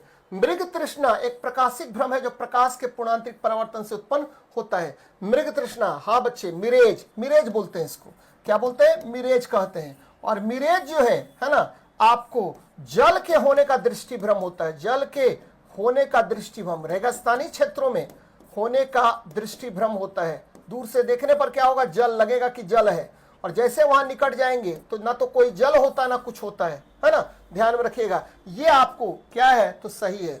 चलिए, सर्च लाइट में अवतल दर्पण का उपयोग करते हैं, ये भी सही है। Concave mirror is used in search light, भाई मेरे कॉनकेव मिरर का यूज बहुत सारे कामों में करते हैं। पहला तो सर्च लाइट आप देख ही लिए, दूसरा क्या आपको याद रखना है कि सोलर, ठीक है, कुकर में, सोलर कुकर में इसका यूज करते हैं, सोलर कुकर में भाई मेरे इसका यूज हम और भी बहुत सारे कामों में करते हैं। हजामती दर्पण में, हजामती दर्पण एक हो गया, डॉक्टरी दर्पण दूसरा हो गया, ये देखिए डॉक्टरी दर्पण, डॉक्टरी दर्पण, और भाई मेरे गाड़ी का हेडलाइट, गाड़ी का हेडलाइट, परवलिक कॉनकेव मिरर का प्रयोग करते हैं। गाड़ी का हेडलाइट में किसका यूज करेंगे, तो हेडलाइट में भाई मेरे यूज करते हैं कॉनकेव मिरर का, है ना, तो लाइट में, गाड़ी के हेडलाइट में यूज करते हैं।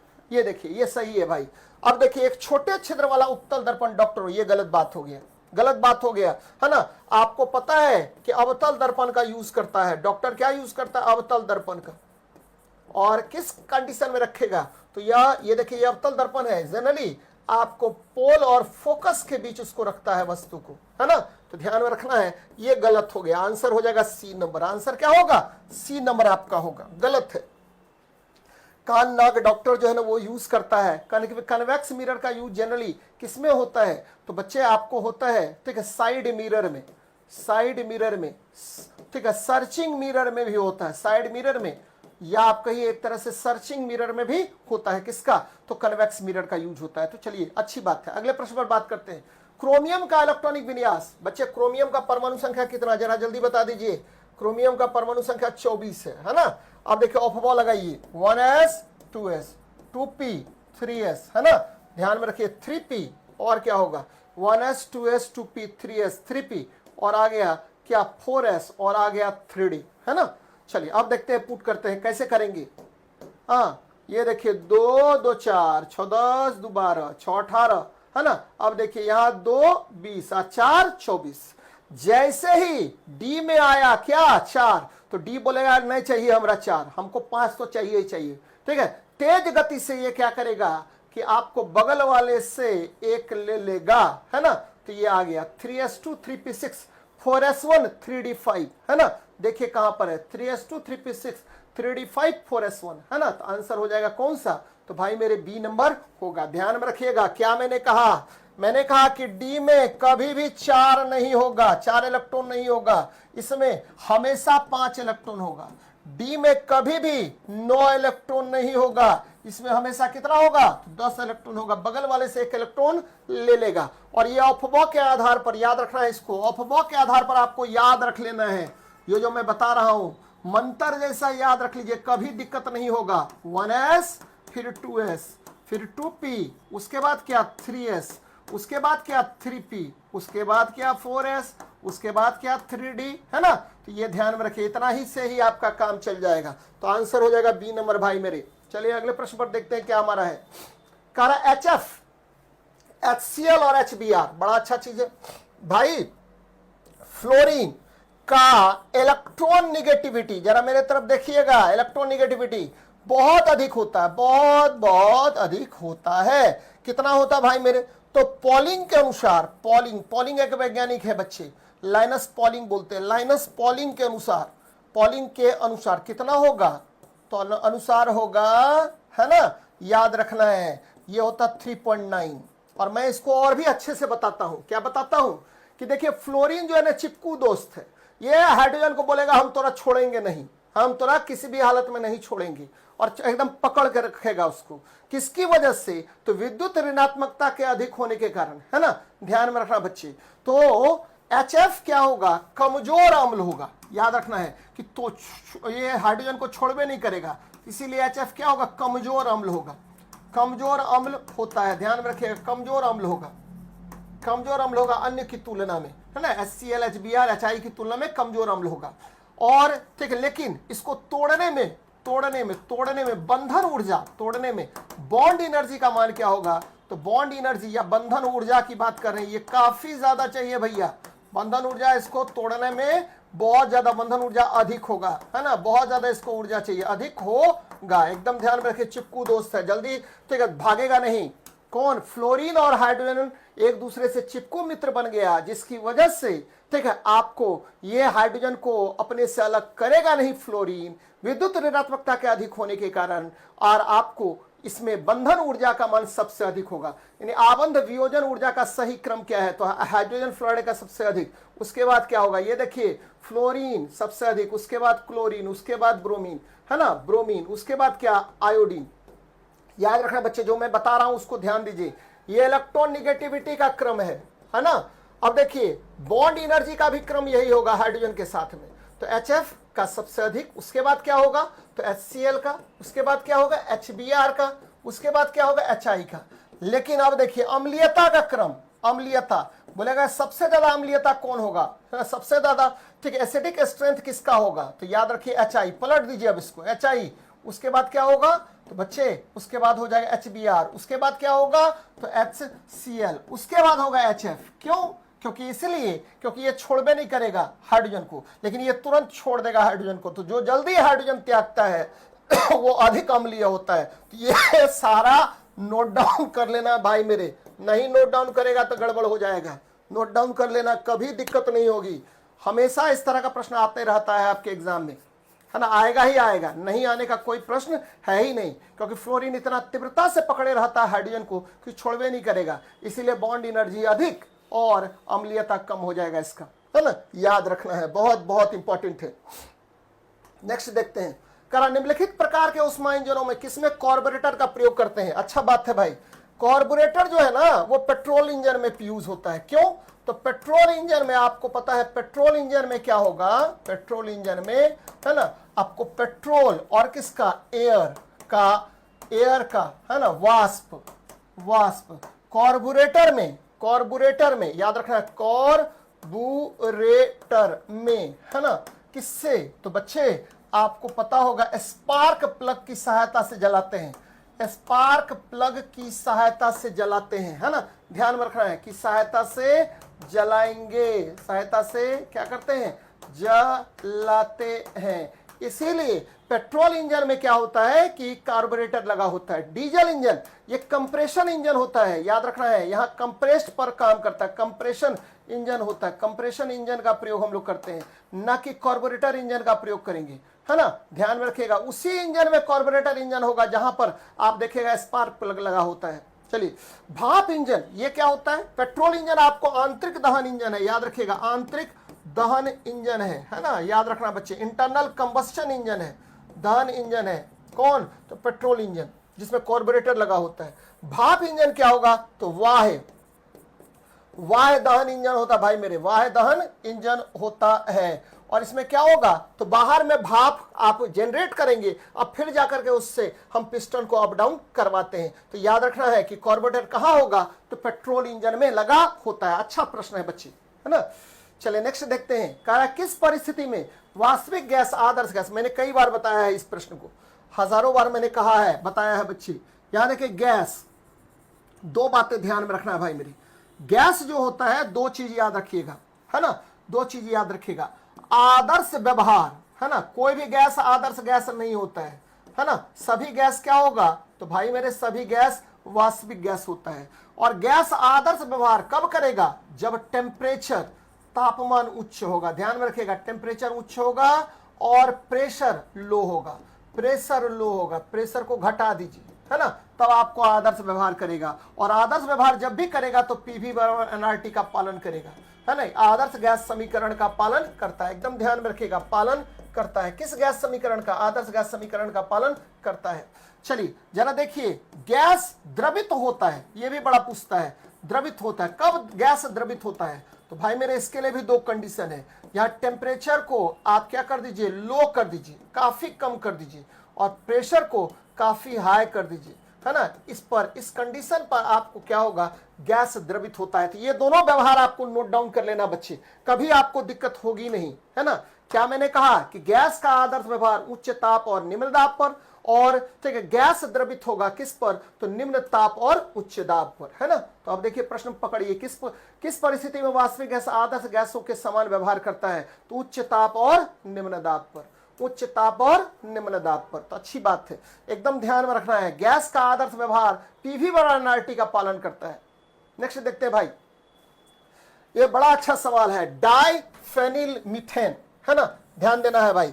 अगर आपको एरोमेटिक कंपाउंड दिया हुआ है ना, एरोमेटिक कंपाउंड दिया हुआ है और उसमें कहेगा आपको निकालने के लिए क्या? समावयवी, तो निकालना बड़ा आसान है। अब देखिए समावयवी क्या होता है भाई मेरे, समावयव क्या होता है पहले इसको देख लेते हैं, है ना। समावयव आपको होता क्या है भाई? समावयव थोड़ा सा देखिए, किसको कहते हैं समावयवी? समावयवी याद रखना भाई मेरे, समावयवी कहते हैं। समावयवी किसको कहेंगे? तो एकदम याद रखना है आपको कि समावयवी होता है आइसोमर्स, है ना, आइसोमर्स होता है। आइसोमर्स क्या होगा? तो दो बातें बड़ा इंपॉर्टेंट है यहां पर। आइसोमर्स की बात जैसे ही आए तो याद रखिएगा, ठीक है, आपको रासायनिक सूत्र समान ना, केमिकल फॉर्मूला सेम, सूत्र समान, है ना, और संरचना सूत्र भिन्न होगा। याद रखिए, स्ट्रक्चर फॉर्मूला डिफरेंट होगा, संरचना सूत्र, है ना, भिन्न होगा। तो ऐसे पदार्थ को आप क्या कहते हैं? या ऐसे, ठीक है, यौगिक को आप क्या कहते हैं? तो ध्यान में रखिए, आइसोमर्स कहते हैं। और जब भी मैंने क्या कहा कि जब भी आपको एरोमेटिक कंपाउंड दिया हुआ है तो आपको समावयव निकालना बड़ा आसान होता है। कैसे निकालेंगे जरा देखिए। अब यहां देखिए भाई मेरे, ये डाइफेनिल मीथेन है, तो फेनिल C6H5 हो गया, दो ठो है डाई हो गया, है ना, और मीथेन है तो CH2 हो गया, है ना। याद रखना बच्चे, ये डाइफेनिल मीथेन है। तो अब क्या होगा? अब क्या होगा? तो अब देखिए, ठीक है, ये तीनों जो है, ये जो दोनों है, ये कहां कहां जुड़ेगा? तो यह आपको एरोमेटिक कंपाउंड तीन स्थान पर आपस में जुड़ते हैं। पहला ऑर्थो, है ना, दूसरा मेटा और तीसरा पारा, है ना, पारा। यानी दो एरोमेटिक कंपाउंड है, ये तीन जगह पर आपस में जुड़ेगा। और ये मीथेन कितना सब्स्टिट्यूशन देगा? तो मीथेन आपको पता है कि ज्यादा से ज्यादा ये एक हाइड्रोजन देगा, यानी आपको ये एक सब्स्टिट्यूशन देगा, यानी एक समावयवी का निर्माण करेगा ये, है ना। और ये तीन समावयवी का निर्माण किया, एक, ठीक है, और ये क्या किया? एक, और ये क्या किया? एक, है ना। तो ध्यान में रखिए बच्चे, 1 2 3 और 4 हो गया। याद रखना है कितना समावयवी बनेगा, तो 4 समावयवी बनेगा। और मैंने एक और ट्रिक बताया था पिछले क्लास में, शायद ये क्वेश्चन आया भी था एक बार। मैंने कहा था कि जितना एरोमेटिक रिंग्स हो, है ना, जितना कौन सा रिंग हो, जितना एरोमेटिक रिंग हो, याद रखिए बच्चे, जितना एरोमेटिक रिंग्स है उसका क्या करना है 2 to the power n, n जहां, ठीक है, नंबर ऑफ एरोमेटिक रिंग्स है बच्चे, यानी यही आइसोमर्स हो गया। आइसोमर्स की संख्या 2 to the power n हो जाएगा। याद रखना है भाई मेरे 2 to the power n यानी 2 to the power 2 कर दीजिए, यानी 4 आपको, यहां चूंकि एरोमेटिक रिंग्स कितना है, तो 2 एरोमेटिक रिंग्स है, इसीलिए आपको n का मान क्या पुट किए, 2 पुट किए, और तुरंत सवाल का आंसर आपको निकल गया। लेकिन एल्केन में क्या समावयवी होगा, ध्यान में रखे बच्चे। एल्केन का हम पूछ रहे हैं आपसे, आप बच्चों से, कि भाई मेरे एल्केन में ना, एल्केन में कहां से शुरू होता है, तो ब्यूटेन का निकालिए, ब्यूटेन का समावयवी निकालिए, या पेंटेन का समावयवी निकालिए। देखिए कौन निकालता है, पेंटेन का समावयवी निकालिए या ब्यूटेन का, या आप कहिए हेक्सेन का समावयवी निकालिए। कितना होगा आइसोमर्स, हेक्सेन का आइसोमर्स निकालना एकदम कठिन है भाई, निकालना बड़ा कठिन है। लेकिन आपको एक तरीका बताते हैं, कभी भी, ठीक है, पूछता है ये क्वेश्चन कि एल्केन में कितने समावयवी, के ब्यूटेन में कितने समावयवी, है ना, तो याद रखिएगा 2 to the power n-4, है ना, +1, ये फॉर्मूला होता है, आपको तुरंत निकल जाएगा। अब देखिए ब्यूटेन में ध्यान रखिए बच्चे, ब्यूटेन क्या होता है, तो ब्यूटेन आपको पता है कार्बन की संख्या कितनी, तो 4, है ना, 4 होता है, C4। तो अब देखिए क्या करेंगे, है ना, ध्यान में रखना भाई मेरे, 2 to the power n-4, है ना, याद रखना है n-4, अब प्लस क्या 1 आ गया, 1 आ गया, ये देखिए, है ना, तो 2 to the power n-4, तो अब क्या करेंगे, तो ये देखिए आपको आ जाएगा, है ना, तो ये आ जाएगा n-4, तो ये आ जाएगा, ध्यान में रखिएगा 4 में से 4 को घटा दिए, कितना हो गया, तो ये 0 आ गया। और याद रखना है 2 to the power 0 प्लस क्या 1, यानी 1 + 1, यानी आपको ब्यूटेन का कितना समावयवी होगा, तो 2 होगा। ध्यान दीजिए बच्चे, पेंटेन का कितना समावयवी होगा, पेंटेन का समावयवी अगर निकालना होगा तो 2 to the power n-4 किए तो 5 - 4 प्लस क्या कर दीजिए 1 कर दीजिए, तो 2 to the power 1 प्लस क्या 1, यानी पेंटेन का समावयवी कितना, तो 3 होगा। उसी तरह से हेक्सेन, ठीक है, हेप्टेन, ऑक्टेन, जो भी निकालना है सबका निकाल लेंगे। तो याद रख लीजिएगा इसका कि एल्केन में समावयव की संख्या कितनी होती है, सर ने बताया था 2 to the power n-4 + 1, है ना, तो आसानी से ये निकल जाएगा। चलिए नेक्स्ट देखते हैं।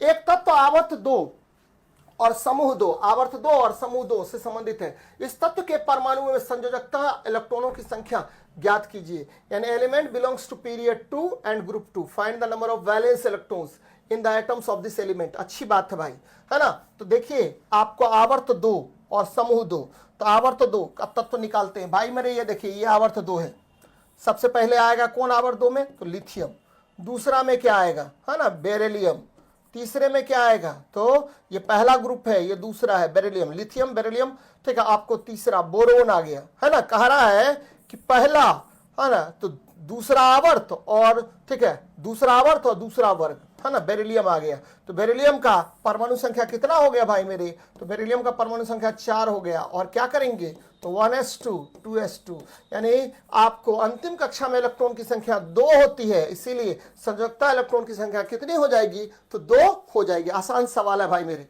है ना, तो जो क्वेश्चन कर रहा है उसके आधार पर तुरंत बना लीजिए। और यह भी ध्यान में रखना है कि आवर्त की संख्या कितनी होती है, तो भाई मेरे आधुनिक आवर्त सारणी में आवर्त की संख्या कुल कितना, तो आधुनिक आवर्त सारणी में ध्यान में रखिएगा, मॉडर्न पीरियोडिक टेबल में आवर्त सारणी में आवर्त कितना, तो आवर्त जो होता है भाई मेरे आवर्त 7 होता है। वर्ग कितना होता है, तो वर्ग आपको 18 होता है। ये बातें याद रखिएगा, बराबर क्वेश्चन पूछता है। चलिए नेक्स्ट देखते हैं भाई, निम्नलिखित में से कौन सा प्रबलतम अम्ल है। देखिए सब में आपको क्या है, COH है, सब में COH है ना। तो याद रखना बच्चे कि प्रबलतम अम्ल बोल रहा है। अब क्या करना पड़ेगा, तो जिस अम्ल में याद रखना है, देखिए कंसेप्ट बता रहे हैं, जिस अम्ल में है ना क्या जुड़ा हो, तो इलेक्ट्रोनिगेटिव एलिमेंट जुड़ा हो, इलेक्ट्रोनिगेटिव एलिमेंट जुड़ा हो, है ना, वह प्रबल अम्ल होता है। जुड़ा हो क्या होगा, प्रबल अम्ल होता है, जुड़ा हो प्रबल अम्ल होता है। एकदम ध्यान में रखे भाई मेरे, प्रबल अम्ल होता है, डेट इज, ठीक है, आपको, हाँ, हाईली स्ट्रॉन्ग एसिड, है ना, ध्यान में रखना भाई मेरे। अब चलिए इसमें देखते हैं, क्या जी इसमें कोई इलेक्ट्रोनेगेटिव एलिमेंट है, नहीं है। इलेक्ट्रोनेगेटिव एलिमेंट का मतलब क्या हुआ, फ्लोरीन, ठीक है, क्लोरीन, है क्लोरीन, उसके बाद क्या हुआ, ब्रोमीन, हाँ, उसके बाद हुआ सल्फर, ठीक है, उसके बाद हुआ ऑक्सीजन। तो ऑक्सीजन से जुड़ा हुआ है, सब में एक समान ऑक्सीजन है, इसीलिए ठीक है ऑक्सीजन से आप नहीं कर सकते हैं इसका, ठीक है, अम्लीयता का तुलना बच्चे। तो इसमें देखिए सब में क्या है, इसमें क्लोरीन है, तो यही सबसे प्रबल होगा। ध्यान में रखिएगा कि जिस अम्ल में इलेक्ट्रोनेगेटिव एलिमेंट जुड़ा हो प्रबल अम्ल होता है। अच्छा, सबसे प्रबल अम्ल कौन होता है, कमेंट के जरिए जवाब दीजिए। सबसे प्रबल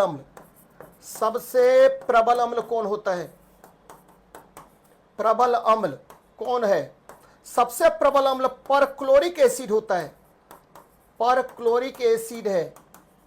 बोले कि सर परक्लोरिक एसिड का फार्मूला क्या होता है, परक्लोरिक एसिड है HClO4, है ना, ये सबसे प्रबल अम्ल है भाई मेरे, एकदम याद रखिएगा HClO4। चलिए नेक्स्ट देखते हैं, एक यौगिक का अनुसूत्र C2H6O है, अच्छी बात है ना। एक यौगिक का अनुसूत्र क्या है, C2H6O है। तो देखिए क्या करते हैं, C2H6O है भाई मेरे, C2H6O है, इसको तोड़ दीजिए, ये CH3O CH3, क्या यार, C2CH3O CH3 है, इसको क्या बोलेंगे, डायमिथाइल ईथर, डायमिथाइल ईथर। चलिए एक एक तो ये हो गया, डायमिथाइल ईथर, है ना, चूंकि ये O है इसीलिए ईथर हो गया। अब क्या होगा भाई मेरे, डायमिथाइल ईथर, और क्या होगा, तो C2H5OH भी हो सकता है, इसको बोलते हैं इथेनॉल या इथाइल अल्कोहल। तो दो तरह का यहाँ पर यौगिक बन गया, डायमिथाइल ईथर और इथेनॉल। और ये देखिए अनुसूत्र सबका समान है, संरचना सूत्र भिन्न है, जिसकी वजह से इसको बोलते हैं कौन सा आइसोमर बच्चे, तो इसको बोलते हैं, ठीक है, ध्यान में रखना है, इसको फंक्शनल आइसोमर्स कहते हैं, इसको फंक्शनल आइसोमर्स कहते हैं, ध्यान में रखिएगा, इसको फंक्शनल आइसोमर्स कहते हैं, क्रियात्मक समावयवी कहते हैं, क्रियात्मक समावयवी कहते हैं, ध्यान में रखिए बच्चे, समावयवी, क्रियात्मक समावयवी कहते हैं, समावयवी कहा जाता है। तो बड़ा अच्छा सवाल होता है, क्रियात्मक समावयवी कहते हैं किसको, आपको डायमिथाइल ईथर और इथेनॉल को, डायमिथाइल ईथर और इथेनॉल को, ध्यान में रखना भाई मेरी। चलिए अगले प्रश्न पर देखते हैं क्या हमारा है, किसका प्रयोग प्रशांतक के रूप में किया जाता है। देखिए नेप्रोक्सेन जो है ना, नॉन स्टेरॉइड, याद रखिएगा, non steroid anti inflammatory drug है, यानी सूजन को कम करता है, ध्यान में रखिएगा, नॉन इन्फ्लामेटरी, नॉन स्टेरॉइड, ठीक है, इन्फ्लामेटरी ड्रग्स है बच्चे, non steroid, non steroids inflammatory drugs है, इन्फ्लामेटरी ड्रग्स इसको कहते हैं, इन्फ्लामेटरी ड्रग्स कहते हैं किसको, तो आपके नेप्रोक्सेन को, और सूजन कम करता है, सूजन कम करता है, ये दिमाग को, ठीक है, धीमा नहीं करेगा बच्चे, सूजन कम करता है है ना। टेट्रासाइक्लिन ये एंटीबायोटिक है, एंटीबायोटिक है भाई, एंटीबायोटिक बहुत ज्यादा यूज होता है, एंटीबायोटिक्स है।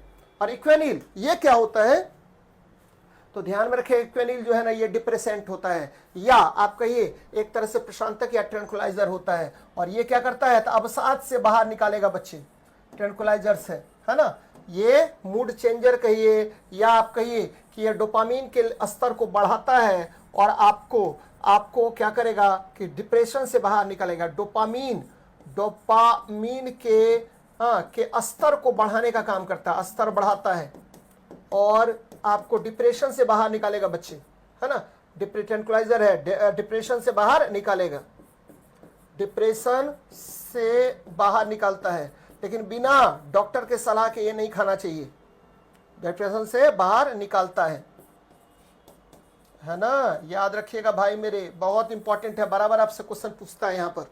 चलिए तो आंसर क्या होगा, इक्वेनिल, इक्वेनिल होगा आंसर, इक्वेनिल आपका आंसर हो जाएगा। नेक्स्ट देखते हैं, कारण निम्नलिखित में से किस नमक का जलीय विलयन लाल लिटमस पत्र को नीला कर देता है। अच्छा देखिए, रेड लिटमस को नीला करेगा यानी क्षारक होगा, रेड लिटमस को क्या कह रहा है कि रेड लिटमस को क्या करता है, तो भाई मेरे यह नीला करता है, नीला, इसीलिए यह क्षारक है। क्या है, क्षारक या बेसिस है, क्षारक या बेस है ना, बेस है, याद रखना है, बेस है ना, तो बेस है, तो इसका भी जलीय विलयन क्या होगा, तो बेस ही होता है।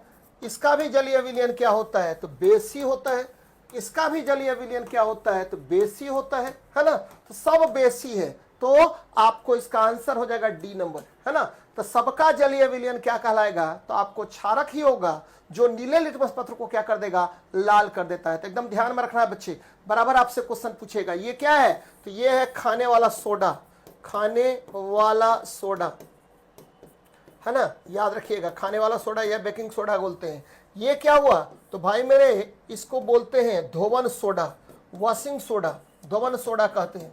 भाई मेरे ये क्या हुआ, तो इसको बोलते हैं क्या, सोडियम कार्बोनेट, इसको बोलते हैं क्या, तो याद रखिएगा इसको सोडा एस कहा जाता है, सोडा की राख, सोडा की राख कहते हैं, सोडा की राख कहते हैं। ये भी क्षारीय होता है। तो आंसर एकदम क्लियर रखिए, क्या मारिएगा, डी नंबर मारिएगा बच्चे। सबका जलीय विलयन क्षारीय होगा, और क्षार जो है नीला लिटमस पत्र को क्या कर देता है, तो लाल कर देता है। तो बहुत इंपॉर्टेंट है, बराबर आपसे क्वेश्चन पूछेगा, है ना, तो ध्यान में रखिए, ऑल आर बेसिस।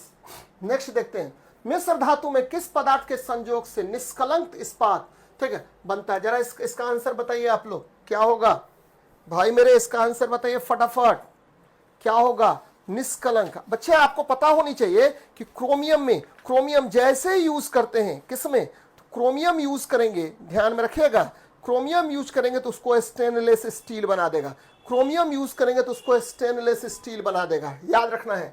जैसे आपको पता है कि ये देखिए स्टेनलेस स्टील, स्टेनलेस स्टील, है ना, अच्छी बात है भाई। ये देखिए लोहा और कार्बन, ये इसको इस्पात बनाया, स्टील बनाया, है ना, स्टील बनाया, और जैसे ही इसमें क्रोमियम बनाए तो ये होगा स्टेनलेस हो गया, स्टेनलेस हो गया, ध्यान में रखिएगा, ये जंग रहित बना दिया। लेकिन जैसे ही निकेल बनाए, निकेल मिलाए, तो ये क्या होगा, अचुंबकीय बना दिया इसको, ठीक है, याद रखना है। ये क्या बना दिया, तो इसको बना दिया पारामैग्नेटिक, पारामैग्नेटिक बना दिया, क्योंकि ये अभी तक जो था ना वो क्या था, तो भाई मेरे ये जो था आपको, है ना, डायमैग्नेटिक जैसा भी है, ये फेरोमैग्नेटिक था, यानी फेरस और क्रोमियम ये क्या कर रहा था, तो इसको, ठीक है, आपको फेरोमैग्नेटिक मटेरियल था, लेकिन जैसे ही आपको निकेल मिला है तो इसको पारामैग्नेटिक कर दिया। तो ध्यान में रखिए, अणुचुंबकीय बनाने का काम कौन करता है, पारामैग्नेटिक, और चमक भी लाता है, यही बच्चे चमक लाता है, चमक लाता है कौन, तो आपका, ठीक है, लाएगा निकेल ही लाता है, ध्यान में रखना है, बराबर आपसे क्वेश्चन यहां पर पूछेगा। तो स्टेनलेस स्टील में कौन जो है पदार्थ आपको जंग रहित बनाता है, ये अगर पूछता तो क्रोमियम, कौन इसको कठोर बनाता है तो कार्बन, और कौन इसे चमकीला बनाता है तो, ठीक है, निकेल, कौन इसे अचुंबकीय बनाता है, ध्यान में रखिएगा, अचुंबकीय बनाने का काम करता है, नॉन मैग्नेटिक बना देता है, नॉन मैग्नेटिक बना देता है, ध्यान में रखिए बच्चे, नॉन मैग्नेटिक बना देता है, तो निकेल, निकेल क्या करेगा, नॉन मैग्नेटिक बना देता है, नॉन मैग्नेटिक बना देता है भाई, एकदम याद रखिएगा, नॉन मैग्नेटिक बना देता है। बराबर आपसे क्वेश्चन पूछेगा, कौन बनाएगा, तो नॉन मैग्नेटिक। बहुत गलत होता है, तो एक बार बढ़िया से पढ़ लीजिए, है ना, ध्यान में रखिए, एक बार बढ़िया से बिना पढ़े हुए थ्योरी, खूब अच्छे से थ्योरी पढ़िए, चाहे जिस टीचर से पढ़िए, गलती नहीं होगा। चलिए, नीला थोथा क्या होता है, तो नीला थोथा ध्यान में रखना भाई मेरे, इसको बोलते हैं ब्लू विट्रियोल, आपको पता है कॉपर सल्फेट, हाँ, पेंटाहाइड्रेट, है ना, इसको बोलते हैं ब्लू विट्रियोल, ब्लू विट्रियोल कहते हैं। और देखिए, है ना भाई मेरे, एक और होता है क्या, तो ये ब्लू विट्रियोल हो गया, उसके बाद नीला कशिश बोलते हैं, हाँ, आपको ये हो गया क्या, फेरस सल्फेट, FeSO4 × 7H2, इसको क्या बोलते हैं, तो ग्रीन विट्रियोल कहते हैं, ग्रीन विट्रियोल कहते हैं, है ना, याद रखिएगा। तीसरा ये देखिए जिंक सल्फेट है, इसको क्या बोलते हैं, तो व्हाइट विट्रियोल कहते हैं, 7H2, इसको बोलते हैं व्हाइट विट्रियोल। और आप जो क्वेश्चन बनाते हैं तो उसको लिखा कीजिए भाई, सबको बता रहे हैं, नहीं लिखिएगा ना तो आपको ऐसे ही गलत होता रहेगा, आपको कॉपर सल्फेट हो जाएगा आंसर। आयरन सल्फेट मैंने कहा ये ग्रीन विट्रियोल होता है। कैल्शियम सल्फेट CaSO4 × 2H2O ये क्या होता है, तो इसको बोलते हैं जिप्सम, जिप्सम कहते हैं, ध्यान में रखिएगा, जिप्सम कहते हैं, चलिए नेक्स्ट देखते हैं, नेक्स्ट क्वेश्चन आइए भाई, क्या कह रहा भाई, एक और बढ़ गया। निम्नलिखित में से कौन सा बुलेट प्रूफ, निम्नलिखित में से कौन सा बुलेट प्रूफ जैकेट बनाने में काम में आता है? अच्छा देखिए, बुलेट प्रूफ में क्या क्या यूज करेंगे हम लोग, है ना। बुलेट प्रूफ किसका किसका बनेगा, तो बिना सोचे समझे बुलेट प्रूफ जैकेट जैसे ही आए, है ना, बुलेट प्रूफ जैकेट, आप सबसे पहले खोजिए केवलार। क्या खोजिए? केवलार। याद रखना भाई मेरे, क्या खोजना है? केवलार खोजना है। अगर केवलार मिल गया तो बेधड़क आप मार दीजिए, है ना। बाय द वे केवलार नहीं मिला तब क्या करेंगे? हाँ, तब खोजना है क्या? टेवरॉन। क्या खोजना है? टेवरॉन, है ना, याद रखिएगा, टेवरॉन खोजना है। टेवरॉन ये होता क्या है? तो केवलार तो ये क्या होता है? प्रबलित कांच होता है, ध्यान में रखिएगा।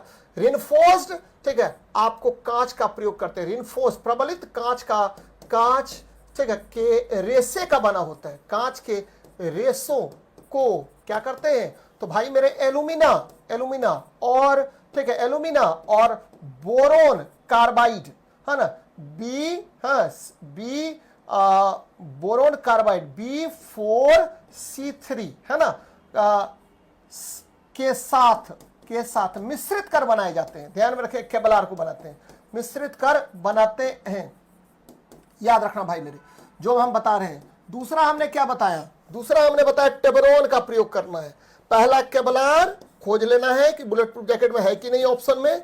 दूसरा टेबरॉन। टेबरॉन क्या होता है भाई मेरे? तो टेबरॉन जो है ना, यह याद रखिएगा कि यह अल्ट्रा हाई, ठीक है, अल्ट्रा हाई मेटेलिक, ठीक है, मेटेलिक आपको इथिलीन का बना होता है। इथिलीन का बना हुआ पदार्थ होता है, नहीं, उच्च, ठीक है, उच्च आपको एल्कीन युक्त पदार्थ होता है। एल्कीन युक्त पदार्थ होता है, युक्त पदार्थ होता है ना, युक्त, ठीक है। आपको एक तरह से कि ये पॉलीमर है, पॉलीमर होता है, पॉलीमर है बच्चे, पॉलीमर है।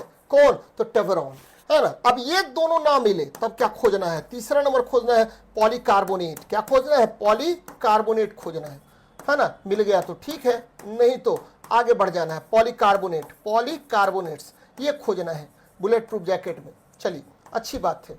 अब खोजिए यहां पर रेसेदार कांच, फाइब्रस कांच। फाइब्रस कांच का प्रयोग हम लोग नहीं करते हैं, क्योंकि उसके साथ आपको प्रबलित कांच के रेसों के साथ आपको मिलाना पड़ेगा एल्युमिनियम या बोरोन कार्बाइड मिलाना पड़ेगा, है ना। ये गलत हो गया। गन मेटल, बच्चे गन मेटल जो है ना, ये मिश्र धातु है Cu Zn+Sn। इसका उपयोग, ठीक है, आपको तोप या बंदूक का नाल बनाने में किया जाता है। तोप या बंदूक का नाल, है ना, बंदूक का नाल बनाते हैं, नाल बनाते हैं, एकदम ध्यान में रखिएगा, नाल बनाते हैं, है ना। चलिए, अब आप क्या बात कर रहे हैं? लेमिनेटेड कांच का, ठीक है, ये ऑप्शन मार भी सकते हैं, नहीं भी मार सकते हैं। लेमिनेटेड कांच, है ना, चूंकि इस क्वेश्चन में ये ठीक है, चलिए करते हैं, लेमिनेटेड कांच का यूज कर सकते हैं, क्योंकि लेमिनेटेड कांच ही एक तरह से प्रबलित कांच, ये नहीं दिया हुआ कि प्रबलित कांच, ठीक है। तो इसमें एल्यूमिना और बोरोन कार्बाइड, ये इसी को हम एक तरह से केवलार कह सकते हैं भाई मेरे, इसी को आप केवलार कह सकते हैं, कह सकते हैं। तो ये मार सकते हैं, है ना, ध्यान में रखिएगा। लेकिन मेरे अनुसार आपको केवलार होना चाहिए था, टेबरॉन होना चाहिए था, पॉलीकार्बोनेट्स होना चाहिए था ऑप्शन में, है ना। तो ध्यान में रखिएगा भाई मेरे। हाँ, ये आधे मन से मैं इसको मार रहा हूं, लेमिनेटेड कांच, ठीक है। तो ध्यान में रखना है लेमिनेटेड कांच। लेकिन लेमिनेटेड कांच अगर एल्यूमिना और बोरोन कार्बाइड रहता तो ज्यादा बेहतर आंसर होता, है ना। यानी तो पॉलीकार्बोनेट्स या टेबरॉन या केवलार, याद रखिएगा, इसको नोट डाउन कर लेना है भाई मेरे। चलिए अगले प्रश्न पर बात करते हैं। जमीन से ऊपर दिखाई देने वाला मशरूम का, ठीक है, भाग कहलाता है। तो भाई मेरे इसको बोलते हैं, याद रखिए, एसोकार्प। एस्कोकार्प का मतलब क्या होता है? तो एस्कोकार्प का मतलब होता है कवक का, ठीक है, कवक का फलने वाला भाग, यानी फलने वाला भाग। याद रखिए, कवक का फलने वाला भाग, कवक का, ठीक है, फलने वाला भाग को आप क्या कहते हैं?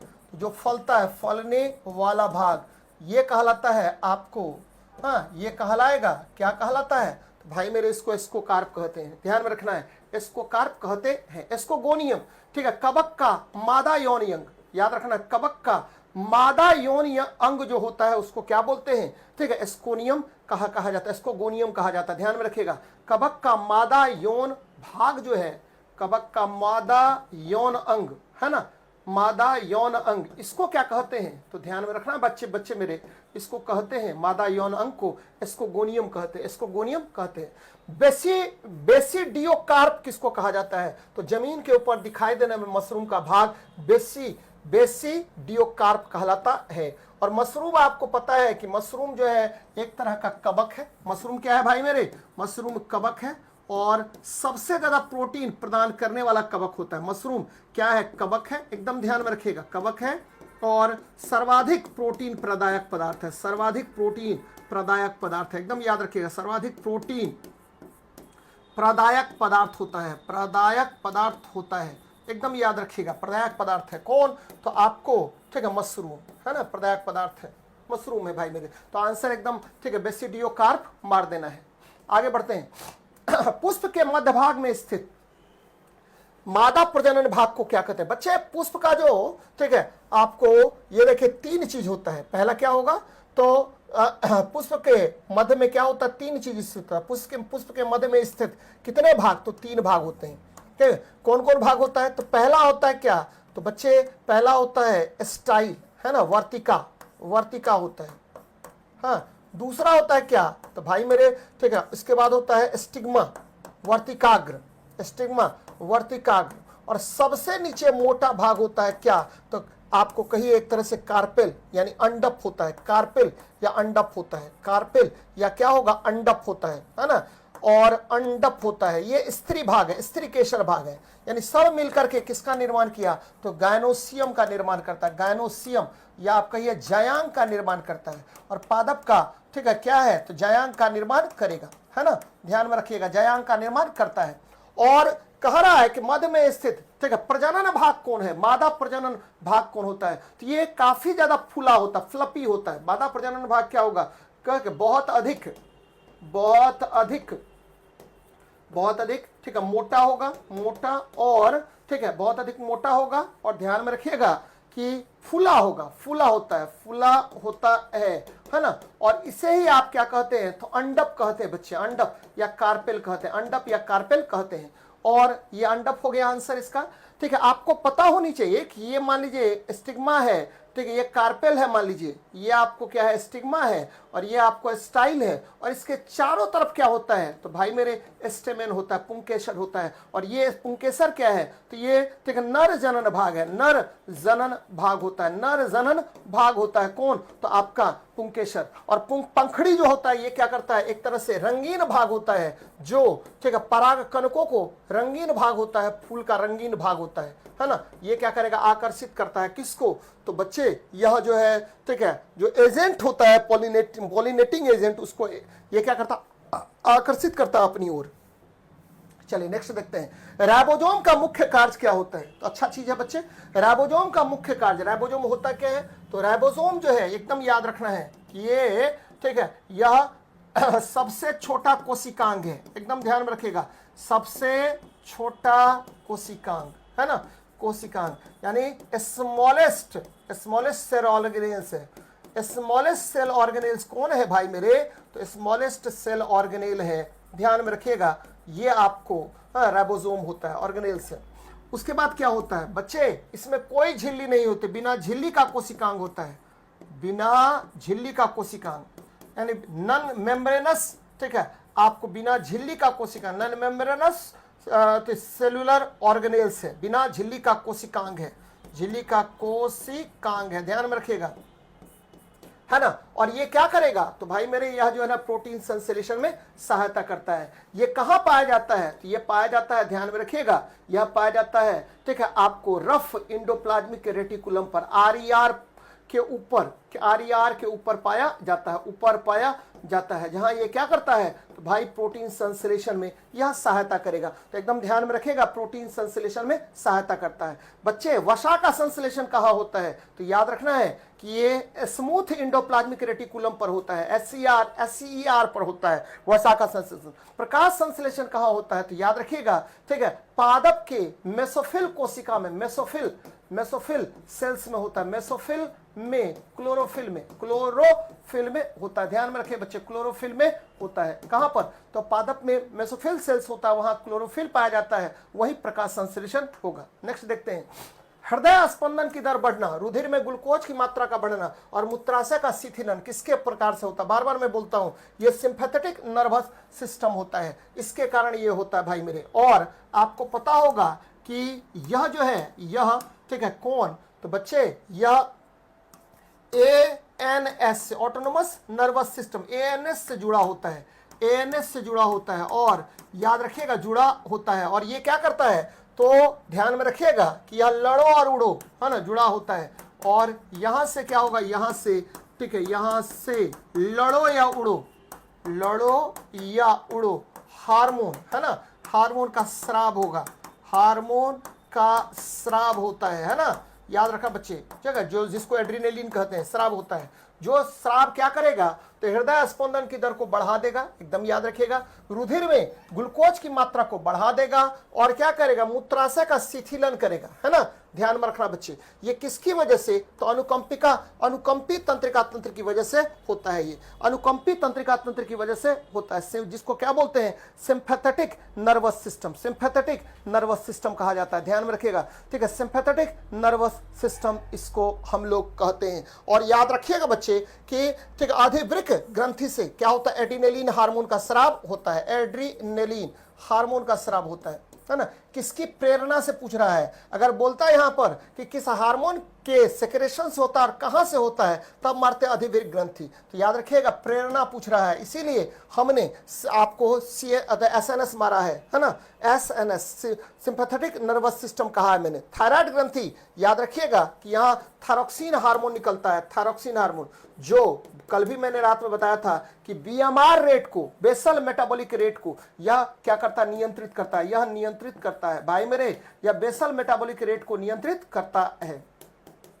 क्वेश्चन एकदम ध्यान में रखिएगा, हृदय स्पंदन की दर बढ़ना, रुधिर में ग्लूकोज की मात्रा का बढ़ना तथा मूत्राशय का शिथिलन किसकी प्रेरणा से होता है? प्रेरणा पूछ रहा है, तो प्रेरणा पूछ रहा है तो यह होगा। अगर यही पूछता कि किस कहां से निकले हार्मोन से होता है, तब क्या होता? अधिवृक्क ग्रंथि होता है ना, जहां से एड्रीनलिन हार्मोन निकलता है, तो वो करता है ये कंट्रोल, है ना। तो ध्यान में रखिए बच्चे, प्रश्न को समझना बड़ा इंपॉर्टेंट है।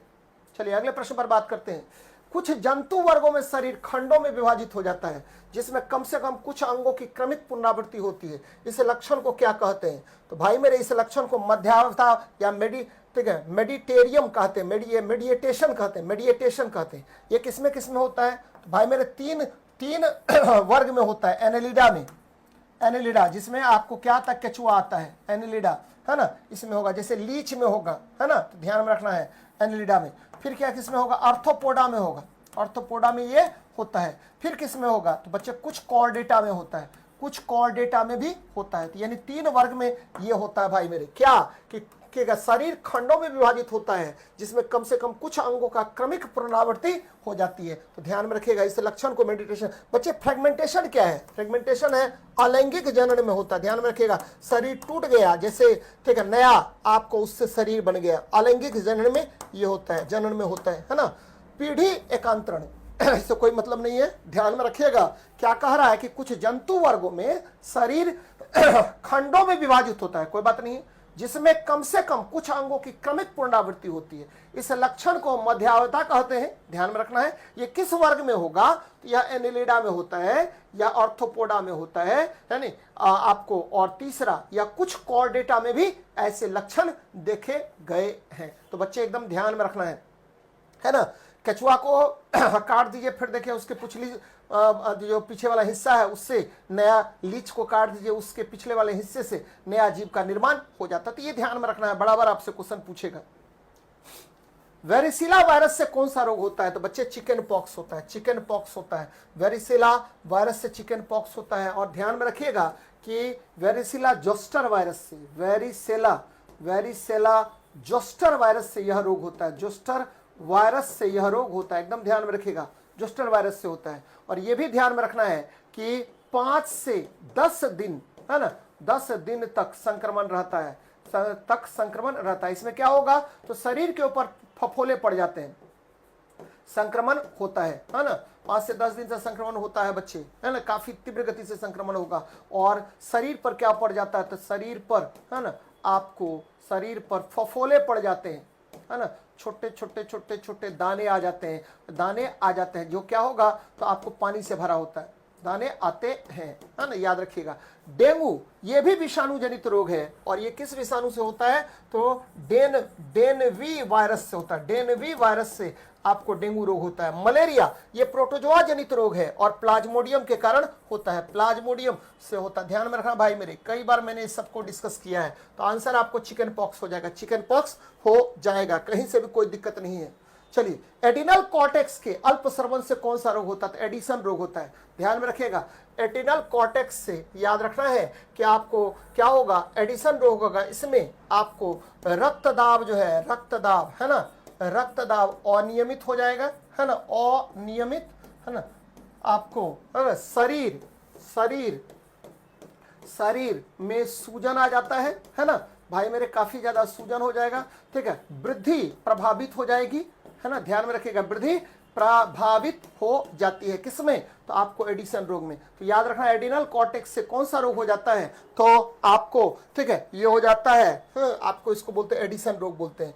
ड्वार्फिज्म, याद रखिए बच्चे कि जनरली ड्वार्फिज्म जो है ये किसकी वजह से होता है, तो अगर शरीर में, ठीक है, शरीर में आपको थायरोक्सिन हार्मोन का सेक्रेशन काफी कम हो जाए, तो आपको, ठीक है, उसमें क्या होगा, बोनापन या क्रिटिनिज्म रोग हो जाता है। ध्यान में रखिएगा बच्चे, बराबर आपसे क्वेश्चन पूछेगा। एडिनल जो है, एडिनल कॉर्टेक्स, ये बहुत सारे हार्मोन को सेक्रेट करता है। ध्यान में ये भी रखना है कि एडिनल से, यहां से बहुत सारा हार्मोन सेक्रेट होता है, जिसमें, ठीक है, आपको इपिनेफ्रीन, है ना, इपिनेफ्रीन और नॉन इपिनेफ्रीन भी होता है, नॉर इपिनेफ्रीन भी होता है ना। ये दोनों जो है, ये क्या करता है, तो शरीर में, रक्तदाब के नियमन में बहुत बड़ी भूमिका निभाता है। तो ये सब याद रखना है बच्चे, बराबर आपसे क्वेश्चन पूछता है।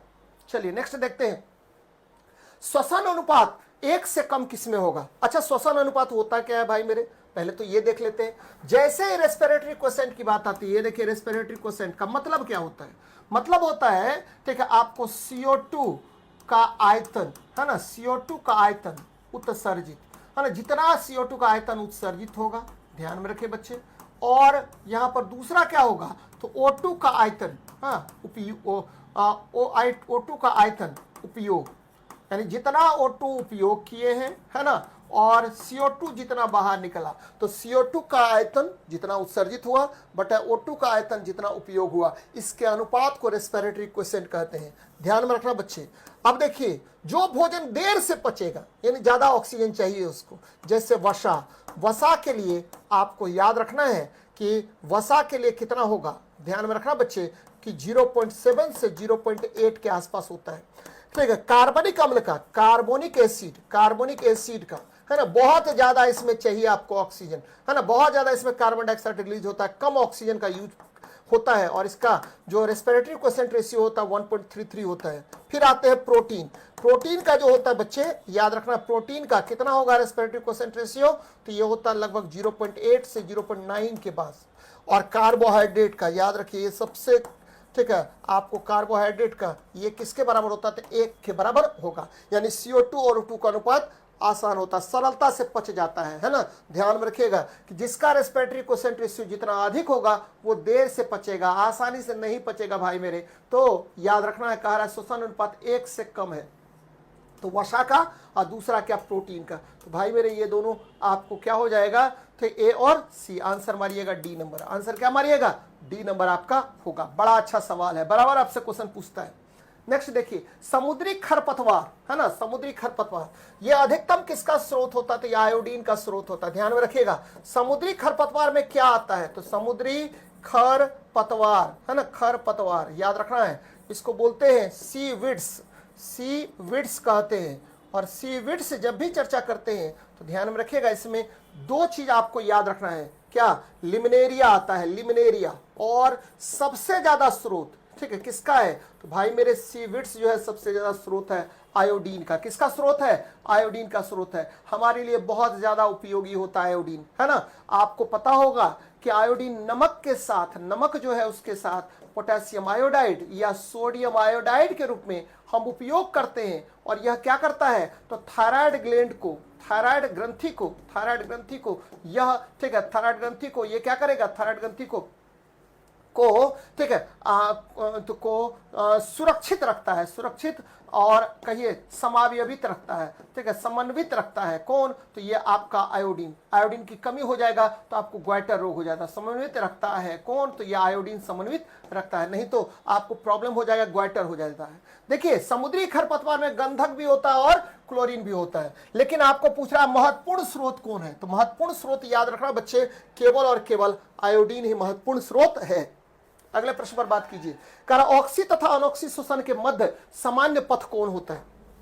यहां देखिए, ठीक है, चला ग्लूकोज, ये ग्लूकोज है भाई मेरे, ग्लूकोज है, चला ग्लूकोज, ग्लूकोज का फॉर्मूला बोल C6H12O6 होता है। और भाई मेरे यहां पर क्या हो गया, ये पहुंचा कहां पर, तो साइटोप्लाज्म में। कहां पहुंचा, साइटोप्लाज्म में। और यहां पर क्या होता है, तो भाई यहां पर ग्लाइकोलाइसिस होता है, ग्लाइकोलिसिस होता है ना, ग्लाइकोलिसिस होगा। और ये टूट गया किसमें, तो 2 पायरुविक एसिड में। अब यहां तक कोई बात नहीं है, 2 पायरुविक एसिड है ना, 2 पायरुविक एसिड। अभी तक ऑक्सीजन नहीं चाहिए भाई मेरे, है ना, याद रखा 2 पायरुविक एसिड। और मैंने रात में भी बताया था यहां से 2 एटीपी ऊर्जा बाहर निकलता है। कितना एटीपी, 2 एटीपी बाहर ऊर्जा निकलता है। यहां तक तो ठीक है ना। अब क्या होगा कि यदि 2 पायरुविक एसिड को ऑक्सीजन मिल गया, है ना, तो ये क्या होगा, क्रेब्स चक्र में चला जाएगा, माइटोकॉन्ड्रिया में, क्रेब्स साइकिल में, माइटोकॉन्ड्रिया में कहां चला जाएगा, तो माइटोकॉन्ड्रिया में, याद रखना भाई मेरे, क्रेब्स चक्र में चला जाता है। माइटोकॉन्ड्रिया में क्रेब्स साइकिल में चला गया, क्रेब्स साइकिल में, है ना, क्रेब्स साइकिल में चला गया। और फिर जाकर के आपको पता है, कल भी रात में मैंने बताया था कि 36 एटीपी शुरुआत के क्रेब्स साइकिल में कितना, तो बच्चे 2 एटीपी, और अंतिम में ईटीएस में कितना, तो इलेक्ट्रॉन ट्रांसपोर्ट सिस्टम में, ठीक है, कितना, तो 34 एटीपी उत्पन्न होता है, कुल मिला के 36 एटीपी। तो 36 और 2 कितना हो गया, तो 38 एटीपी उत्पन्न होता है वायवीय श्वसन में। फिर देखिए ऑक्सीजन अगर नहीं मिला, ऑक्सीजन नहीं मिला, है, तो ये क्या होगा, इसको बोलते हैं एनारोबिक रेस्पिरेशन, एनारोबिक बोलते हैं, एनारोबिक कहते हैं, अवायवीय श्वसन कहते हैं। और अवायवीय श्वसन में ये क्या चला जाएगा, मांसपेशी के पास चला जाएगा, मांसपेशी। और वहां पर क्या होगा, लैक्टिक एसिड उत्पन्न करेगा, लैक्टिक एसिड, है ना, क्या बनाएगा, तो लैक्टिक एसिड बनाएगा। ये प्रक्रियाएं होती हैं बच्चे, है ना। तो क्रेब्स साइकिल देखिए केवल किस में होगा, क्रेब्स साइकिल जो है केवल और केवल वायवीय श्वसन में होगा। गलत हो गया, ऑक्सी तथा अनऑक्सी श्वसन के मध्य सामान्य पथ, तो पहले ग्लाइकोलाइसिस तो दोनों में होगा ही होगा, यानी ग्लाइकोलाइसिस होगा भाई, दोनों में ध्यान में रखना है। और ग्लाइकोजेनेसिस क्या होता है, तो बच्चे ग्लूकोज से ग्लाइकोजेन का बनना, है ना, ग्लाइकोजेन से ग्लूकोज का बनना, तो ये सब चलता रहता है प्रक्रियाएं आपके, ठीक है, शरीर के अंदर। तो ये ध्यान में रखनी है, बराबर आपसे क्वेश्चन या इस तरह का पूछेगा। हाँ एकदम होगी, क्यों नहीं होगी रात को क्लास। चलिए, पर्ल ऑयस्टर में मोती कहां और किससे बनता है, रात का क्लास एकदम होगा ही होगा भाई मेरे। यहां देखिए पर्ल ऑयस्टर, ये पर्ल है भाई मेरे, ये पर्ल है, मान लीजिए ये पर्ल है। और यहां पर मान लीजिए कि कोई ये पानी के साथ में आपको कोई मान लीजिए ये रेत आ गया, क्या आ गया, ये पर्ल है भाई मेरे, ये क्या है, तो पर्ल है। और ये आपको रेत आ गया, है ना। पर्ल ऑयस्टर में, है ना, मोती कैसे बनता है, तो ये देखिए रेत आ गया, इसको लगा क्या कि कुछ हमको हमला कर रहा है, किसको, पर्ल ऑयस्टर को। ये पर्ल ऑयस्टर है बच्चे, इसको लगा कि हमको कोई हमला कर रहा है। अब इस जब हमले से बचने के लिए इसको लग रहा है, इस जीव को लग रहा है क्या, कि हमको कोई हमला कर रहा है, जैसे रेत हो गया या कोई अन्य पदार्थ भी होगा, रेत या अन्य पदार्थ, है ना, ये कण है बच्चे, अन्य पदार्थ, कोई भी पदार्थ उसके पास में पहुंच गया। अब इस पर क्या करेगा, ये इसको रोकने के लिए ये जो जीव है ये इस पर छिड़काव कर रहा है, ये छिड़काव कर रहा है इस पर, है ना, बोला कि रुक जाओ भाई, मेरे मुंह में मत आओ, खाने वाला चीज होगा तो उसको अंदर ले लेगा, लेकिन वो अवरोध है, वो वहीं वो रुक गया। अब इस पर ये पदार्थ का छिड़काव किया, कौन सा पदार्थ का छिड़काव किया, तो ये सबसे पहले एर्गोनाइट, है ना, एर्गोनाइट, और एक और बच्चे कोचलियोन, है ना, कोचलियोन, इसका स्राव करता है, कोचलियोन, है ना, याद रखना है, ठीक है, 2 चीज का स्राव करता है, एर्गोनाइट और कोचलियोन का स्राव करता है, कोचलियोन का स्राव करेगा। और यही बाद में क्या होता है, तो मोती में बदल जाता है, मोती में बदल जाता है, क्योंकि ये क्या होता है, एर्गोनाइट और कोचलियोन जो है कैल्शियम कार्बोनेट होता है, प्रोटीन होता है ना, तो मोती में बदल जाता है ना भाई मेरे। तो आपको पर्ल एस्टर जो है अवरोध से बचने के लिए उस पर छिड़काव करता है, और वही छिड़काव, वही श्राव क्या होगा, आपको धीरे धीरे मोती में बदल जाता है। तो ध्यान में रखना है कि त्वचा में धसे किसी बाहरी कण के चारों ओर वो क्या करेगा, तो आपको छिड़काव करेगा, और वो छिड़काव क्या होगा, तो एर्गोनाइट और कुचलियोन होगा। और ध्यान में रखें बच्चे, एर्गोनाइट मतलब कैल्शियम कार्बोनेट और कुचलियोन मतलब प्रोटीन, और यही क्या करेगा कि आपको तो ये मोती का निर्माण कर देगा। एक्चुअली ठीक है कि वो बचने के लिए ये काम करता है, लेकिन हम लोग के लिए वो फायदेमंद है, यानी मोती के रूप में हमको प्राप्त हो जाएगा। चलिए नेक्स्ट देखते हैं, ग्लाइकोजेन किसका पॉलीमर है। तो भाई मेरे ग्लाइकोजेन जो होता है, ध्यान में रखिएगा, ग्लाइकोजेन क्या होता है, तो बच्चे ये होता है C6H10 है ना, O5N होता है ना। याद रखना है कि यह ग्लूकोज का पॉलीमर है, यह ग्लूकोज का पॉलीमर है, चलिए अच्छी बात है, पॉलीमर है, और ठीक है पॉलीमर है। इसे ठीक है, इसे क्या कहते हैं, इसे ठीक है आपको संचित पशु स्टार्च कहा जाता है, संचित ठीक है पशु, हाँ पशु ठीक है स्टार्च कहते हैं। ध्यान में रखिएगा, पशु स्टार्च कहते हैं। मनुष्य के शरीर में कौन संचित रहेगा, यही ग्लाइकोजेन संचित रहता है। ठीक है, इसमें याद रखा बच्चे, इसमें क्या होता है, तो भाई मेरे अल्फा ग्लाइकोसाइडिक बंध होता है, और मनुष्य इसे पचा लेता है। ग्लाइकोसाइडिक बंध होता है, ग्लाइकोसाइडिक बंध होता है किसमें, तो ग्लाइकोजेन में बंध होता है। और ये क्या होगा, तो भाई मेरे आपको पता है कि ग्लूकोज जो है, ग्लूकोज है ना, ग्लूकोज है ना, ये देखिए कौन सा हार्मोन, इंसुलिन हार्मोन मिला, और ये बदल दिया इसको ग्लाइकोजेन में। किसमें बदल दिया, ग्लाइकोजेन में बदल दिया। और ग्लाइकोजेन ग्लूकोज में बदल गया किसकी वजह से, तो ग्लूकागोन की वजह से, ग्लूकागोन की वजह से आपको ग्लूकोज में बदल गया। तो ये काम चलता रहता है। तो भाई मेरे ग्लूकोज का ये पॉलीमर है, ध्यान में रखिएगा, ग्लूकोज का पॉलीमर होता है। सुक्रोज जो है ये डाइसैकेराइड है, क्या है, डाइसैकेराइड होता है, डाइसैकेराइड्स है ना, ध्यान में रखना भाई मेरे, डाइसैकेराइड्स है। और इसमें आपको ग्लूकोज और फ्रुक्टोज होता है, ग्लूकोज और प्लस फ्रुक्टोज का बना होता है, कौन, तो आपका सुक्रोज। चलिए अच्छी बात है, नेक्स्ट देखते हैं क्या करा, कालाजार का कारक कौन होता है। तो भाई मेरे ये लिस्मेनिया की वजह से कालाजार होता है।